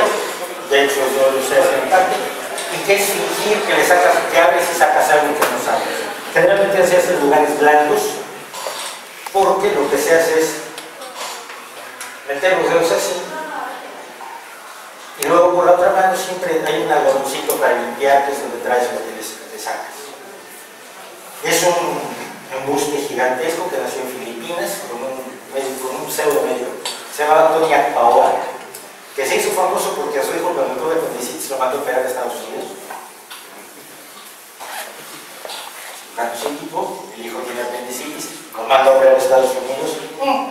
Y era socio de la agencia de viajes de la entonces esposa del dictador de Filipinas, Imelda Marcos, que por ahí anda todavía, famosa con sus zapatos, y juntos hacían el negocio de llevar a la gente de Filipinas para eso. Luego ya los filipinos salieron y luego otra gente aprendió a hacerlo. James Franklin, que es un amigo mío, un mago estadounidense que ha desenmascarado a muchos charlatanes, lo hace impresionantemente. Tú crees que realmente está viendo la barriga de una persona y es solamente un juego. Nunca se ha demostrado que puedan abrir nada. ¿Saben estas cosas? Pregunten. Si no quieren, me gustaría que preguntaran, si no quieren preguntar, yo tengo un blog, como les decía, que se llama El Sector de los Charlatanes, que está en charlatanes.blogspot.com. Respondo preguntas en ASA. Preguntas las más absurdas, O sea, hay gente que me pregunta acá cosas que se coronan. No las contesto todas porque algunas son bastante bobas. Pero las preguntas razonables trato de responderlas hasta donde sé. Llevo 35 años divulgando ciencia y divulgando el pensamiento cuestionador y crítico. Entonces, me gusta compartir lo que sé. Y bueno, si me quieren seguir en Twitter, tuiteo mucho, aquí. Tuiteo mucho y me meto con todo el mundo. Las más de, ay, es que yo no sabía que yo era sí. ¿Qué más? ¿Qué dudas podrían tener? ¿Qué les puedo? A ver, trae el micro para que lo hagamos todo. Yo tenía una duda de lo que pusiste en el cuestionario de las pirámides. Por saber cómo las funcionan, porque luego leí y también lo de que decían que eran muy perfectas y que con las herramientas que tenían no era probable que lo hicieran tan perfectas. Hay dos problemas básicos con las pirámides. El primero es su alineamiento. Para alinear algo con, por ejemplo, el sol, la tecnología que necesitas es dos palitos. Solsticio de verano. Sales al amanecer con dos palitos. Cuando el sol empieza a salir, clavas un palito. Luego caminas hacia atrás. Alineas el palito con el sol, clavas el segundo palito. Luego pintas una raya entre los dos palitos. Todo lo que construyes estará perfectamente alineado según el solsticio. Los antiguos lo sabían porque todos los antiguos eran astrónomos. Y eran astrónomos porque si no se morían de hambre. Para saber cuándo cosechar, cuándo son las migraciones de los animales que te dan proteína extra, para saber cuánto plantar, para saber cuándo vienen las lluvias, para saber cuándo viene el invierno, para reconocer los ciclos que no son solo de un año, sino de varios años, como el ciclo de los años del sol, necesitaban ser astrónomos. Sabían muchísimo. El problema es que los que dicen esto son los ignorantes. Venimos de pueblos de astrónomos y sabían perfectamente cómo alinear algo y tenían calendarios extraordinarios. Que están muy bien cortadas las pirámides, sí están muy bien cortadas, también sabían cortar piedras, no es tan difícil. Te voy a decir lo que era difícil. Yo tengo un video, si lo quieren buscar en YouTube, se llama El misterio de las pirámides, título de lo más original. Así se llama todo. El misterio de las pirámides, título de lo más original. Explicando lo siguiente. Cuando ustedes quieren hacer un edificio alto y no tienen con qué pegar las piedras, trátenlo de hacer recto y se les cae. La inestabilidad de un edificio recto, cuyos componentes no están pegados entre sí, es enorme y acaba cayendo usted en la cabeza. Si no tienes argamasa, y los egipcios la que tenían era bastante deficiente, lo que puedes hacer y no se te cae, la estructura más estable que puedes hacer muy alta, es una pirámide. Un secreto que los fruteros conocen desde hace mucho.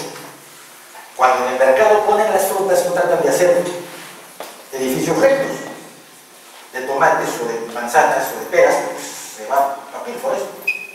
Hacen pirámides, son estables y no necesitan pegarse entre sí.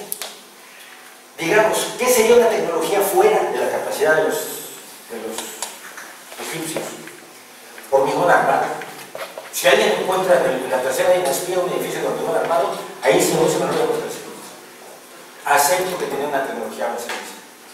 Todos los pueblos más o menos de esa capacidad evolutiva lo que hicieron fueron pirámides. Es lo más fácil. Es lo más sencillo. Entonces no tiene ningún misterio. Y para desgracia de muchos, además, si entras a la pirámide de Keops en concreto, que es lo que nos alucina a todos, aparte que conocemos quiénes las hicieron, conocemos el pueblo de los constructores de la pirámide, no hay jeroglíficos, porque en esa época no se solía poner jeroglíficos. En las tumbas antes sí, no, lo después sí, es una cosa de modas. Es un imperio que duró 3.500 años, no 100. Pero están firmadas las piedras por los equipos que cortaban la cantera, las cortaban de la cantera y las llevaban.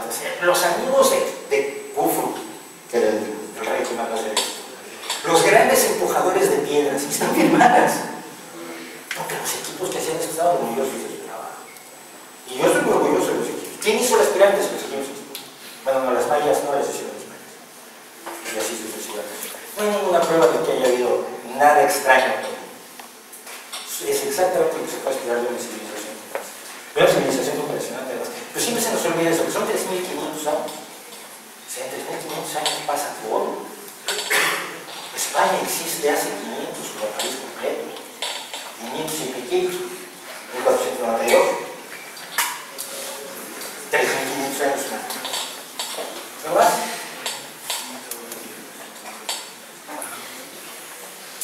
Acuérdense siempre de una cosa, no hay preguntas tontas, ¿eh? Hay respuestas insuficientes, no hay ni una pregunta tonta. Que nadie los convenza de que preguntar es equivocado. Lo equivocado es quedarse callado. Eso es simple. Y yo lo aprendí por las malas. Yo sí tuve una primera época de mi vida, profesores que decían, no preguntes tanto que me estás interrumpiendo la clase. Yo creí que era para que me enterara yo la clase. No me escuchaba. Preguntar, digo, sin ánimo de broma, pero preguntar es la forma en que nos enteramos de todo lo que sabemos, que es mucho, pero también ignoramos muchísimas cosas de la vida.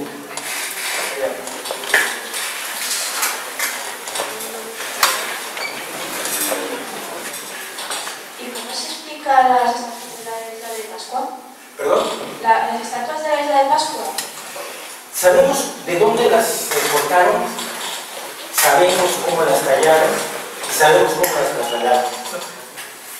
Tenemos al menos varias hipótesis razonables de cómo las trasladaron sin ninguna fuerza. De hecho, Pascua es un ejemplo muy curioso de desastre ecológico.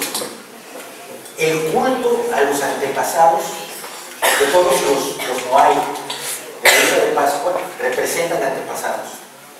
Todos miran al mar. Es muy curioso.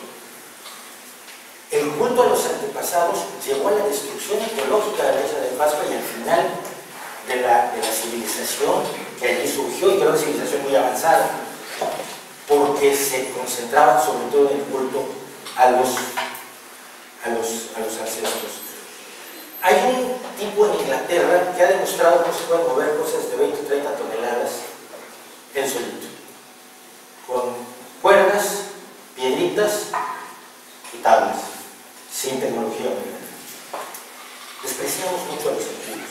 O sea, eran ignorantes de muchas cosas, pero no eran gilipollas. No lo eran. Y cuando se podían mover piedras, sabías mover piedras. Tenían todo el tiempo del mundo. Tenían comida de sobra, por lo menos al principio. Cuando el hombre se vuelve agricultor, empieza a tener comida de sobra. Tiene tiempo libre. Entonces al rey se le ocurre, ¿qué tal que hacemos un templo? Pues si estábamos jugando a los dados. No, pues tienen tiempo libre, hagamos un templo, hagamos un castillo, un palacio para mí, háganme una tumba gigantesca. Es que estamos, si no los mato. Vale. Cuando el hombre se vuelve agricultor y empieza a tener tiempo libre, empieza a poder hacer esas cosas. Las piedras de Stonehenge se llevaron algunas de kilómetros y kilómetros de distancia. Pero ¿qué prisa tenías? Tienes que usar un año para volver con piedra. Nosotros estamos acostumbrados a que todo sea así, pero el tiempo de esos constructores era distinto. No hay nada extraño en las figuras de la isla de Pascua, salvo que son representaciones alegóricas de personas, y los muy tontos creen que si tú no dibujas a una persona o no esculpes a una persona tal como es una persona, seguramente no es extraterrestre. Me basta ver los dibujos de los niños para si los niños cuando dibujan a mamá y a papá, dices, pues sí, son mamá y papá, que no. Unos monstruos horribles con 3 ojos, el otro con 3 brazos, un ojo aquí, la boca, la cabeza, pues pequeñita, los ojos van quedando aquí. El ser humano representa la realidad de muchas formas distintas. No hay pruebas. Cuidado, esto no quiere decir que no se pueda descubrir mañana que los extraterrestres vinieron y lo hicieron todo porque los egipcios eran tontos. Podría ser. Podrían existir los pitufos. Pero mientras no haya pruebas de ello, nos atenemos a las pruebas que sí tenemos. Y las pruebas que sí tenemos nos dicen otra cosa. El conocimiento siempre está hasta donde estamos. Puede cambiar mañana. Puede enriquecerse, puede variar, puede representarse.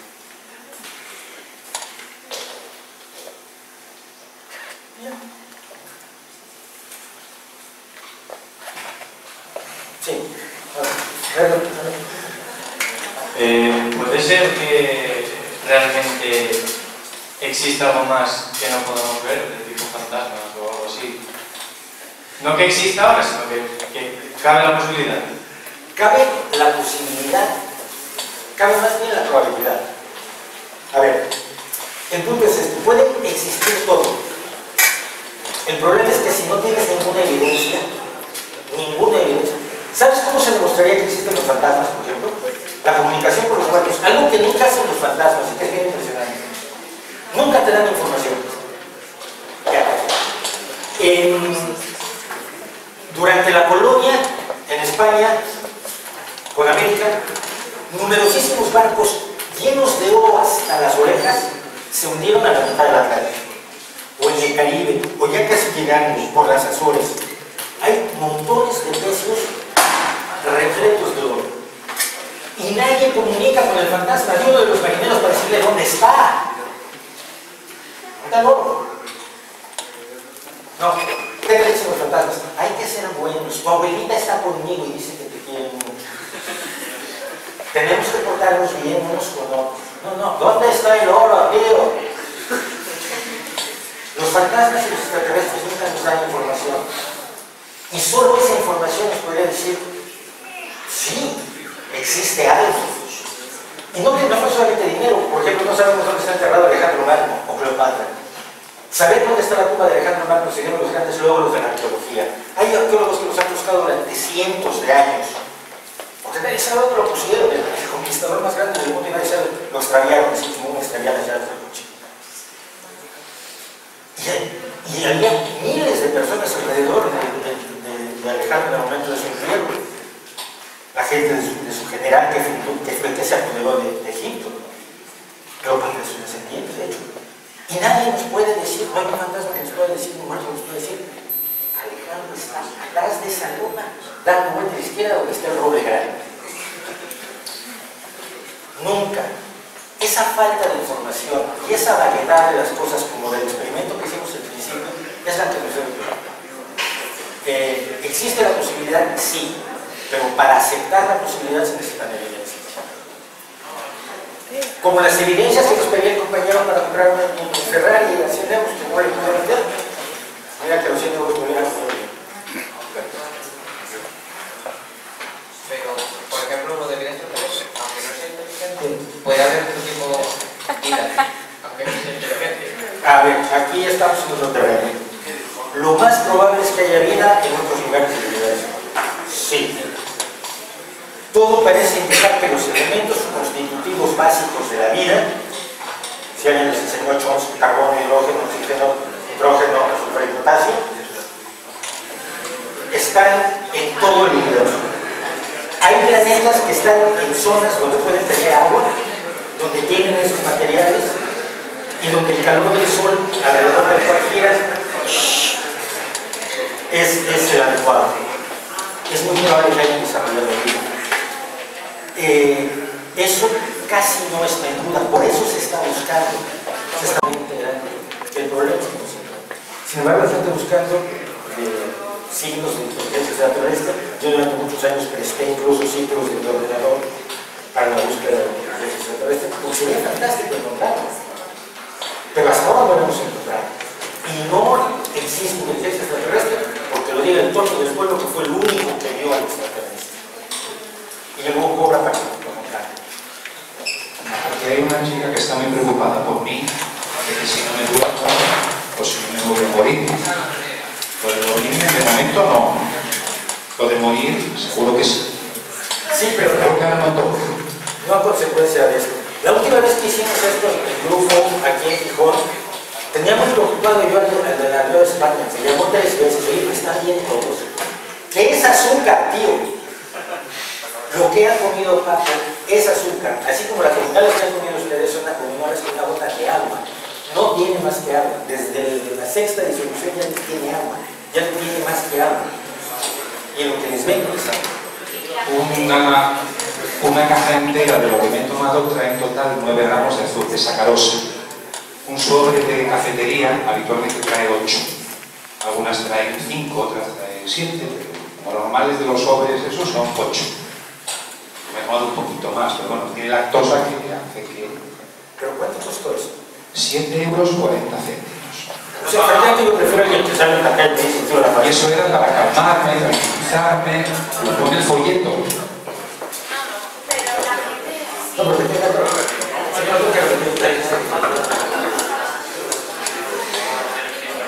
Pero la gente que se toma eso, ¿nota en realidad mejoría o solo es psicológico porque se lo cree? O sea... Hay varias componentes y no sabemos diferenciarlas. Hay gente que se siente mejor porque de todos modos se va a sentir mejor. Hay gente que se siente mejor porque quiere sentirse mejor. Existe el efecto placebo. El efecto placebo es cuando mejoras sin explicación. No es que haya algo, no es la fuerza de la mente, es otra cosa. El efecto placebo es que si yo te doy algo que no vale para nada, te mejoras de todo. El problema es que eso funciona en síntomas. O sea, te duele menos la cabeza, o sientes que estornudas menos, o te duele menos el cuerpo, o te sientes menos mareado. Cosas que son subjetivas. Pero en las enfermedades reales no hay un efecto placebo que valga. Si tienes cáncer, te entiende el médico. No te da garantías, pero es tu mejor apuesta porque los únicos cánceres que se han curado, que se curan en la actualidad, es por medio de la medicina. Es una cosa de apuestas. El problema es que las pseudomedicinas sí te dan garantías. Yo te voy a curar. He curado a muchas personas de cáncer. Oye, preséntame a 10.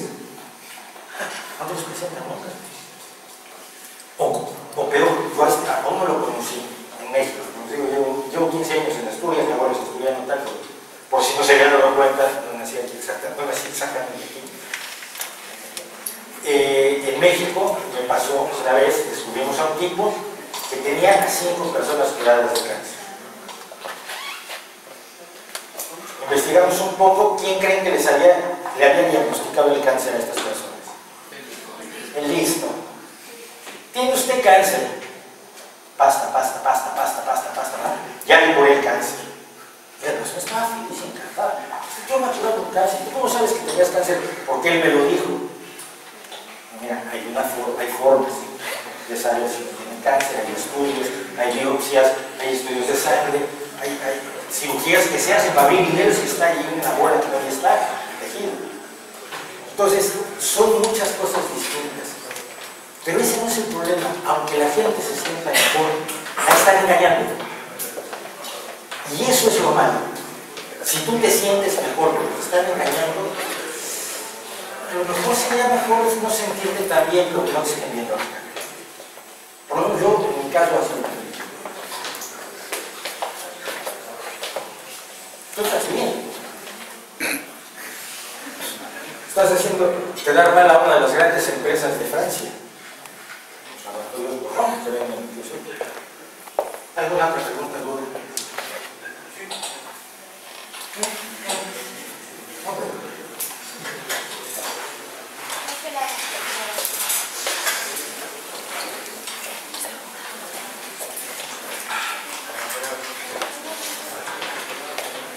Pues sí, a ver, la gente, como seres humanos, tanto bichos, lo que sea, desprenden energía, ¿no? No es increíble, y cuando mueren no desaparecen, y la energía ni se crea ni se destruye, solo se transforma. Entonces, ¿dónde va a parar esa energía? Se disipa en forma de calor. La única energía que tú emites es energía de calor. Sí. Ah, entonces es eso. Sí. O sea, sí. Mira, la gente habla de energías sin saber qué es una energía. No hay buenas vibras ni malas vibras. La energía solo existe como potencial de trabajo. No hay una energía humana que puedas detectar, una aura que puedas ver. Lo único que emitimos son calor y ondas electromagnéticas tan tenues que para poderlas percibir necesitas que te peguen electrones en el cerebro y conectarlas a un amplificador. Eso es un electroencefalograma. Es un amplificador de las ondas cerebrales que atraviesan un poco el cráneo. Eso es lo único que cuando morimos nos enfriamos. La energía que tenemos la estamos obteniendo de lo que comemos. Y lo que comemos lo obtuvo del suelo. O sea, nada sale de la nada. Las plantas usan el sol para hacer reacciones químicas y guardar energía. Los animales se las comen, nosotros comemos a los animales. Esa energía del sol, cuando morimos, dejamos de generarla y se dispersa. Y cuando te enfrías de todo, se hace peor. Por cierto, el mito de los 7 gramos, estamos en esto. Alguien me preguntó que si cuando la gente se muere, de pronto pesa 7 gramos menos. Y es el peso de la... gramos menos. ¿Eh? 21 gramos menos. No es cierto. Originalmente era 100. Es lo bueno que como nadie lo puede probar, es variable. Un tipo dijo que, además hay que estar charlado, un tipo dijo que empezó alguien cuando se murió y en el momento de su muerte empezó 7 gramos menos. Nunca se ha repetido. Lo que sí sabemos, por ejemplo, es que cuando uno muere pierde el control de los esfínteres. Esto quiere decir que toda la parte de saneamiento se vacía de mala manera. Morirse no es bueno, no es bueno. Entonces eso es, ni siquiera se ha podido demostrar otra vez que eso pasa. Simplemente un tío lo dijo. Es un tío vendiendo un Ferrari sin negocio. Porque nadie lo ha podido demostrar. Lo que sí sabemos es que tu cabeza funciona, tu personalidad, lo que llamaríamos tu alma, tu forma de ser, tus apreciaciones, tus emociones, tus sentimientos, dependen de tu cabeza. Si te cortan un cacho, pierdes memorias, pierdes sensaciones. Si lo alteras químicamente, te comportas de cierta manera. Todos los borrachos se comportan igual. ¿Por qué? Nuestro cerebro funciona exactamente igual con las sustancias químicas. No estás siendo más guay, no, estás comportando como todos los. Para las personas que consumen drogas, hay patrones de comportamiento relacionados con las drogas. Porque es la operación de nuestro cerebro la que hace nuestras emociones, nuestras sensaciones, nuestros sentimientos, nuestros pensamientos, nuestros deseos. Hasta donde sabemos hoy. Y la gente que dice que ve energías, no lo puede hacer. Hay una prueba muy fácil. Cuando alguien te diga que puede ver el aura, pon una pantalla a esta altura. Lo sientas a él allá. Y que entre y salga gente y te diga qué persona está atrás. Basado solamente en el color de su ojo. Verás que no ve nada. Hay gente que de buena voluntad cree que ve el aura. La mayoría son timadores en una absoluta diferencia. Llevo 35 años, no es cierto. Cuando empecé yo con lo de las cartas tenía 17. Hace 42 años estoy buscando un milagro. El único milagro que he encontrado hasta ahora es que si coges una semilla y la plantas, es un árbol. Todavía no sabemos cómo se desarrolla exactamente. El universo es enorme y podemos conocerlo. Somos un cacho de carbono bastante poco relevante y sin embargo podemos conocer cómo funciona el universo y ver las galaxias más lejanas y saber cómo funciona la vida. A mí me basta, no sé si alguien necesita un fantasma, a mí me basta con la realidad porque es bastante, no solo bastante impresionante, sino bastante llena de misterios reales. Y creo que con eso damos por terminado.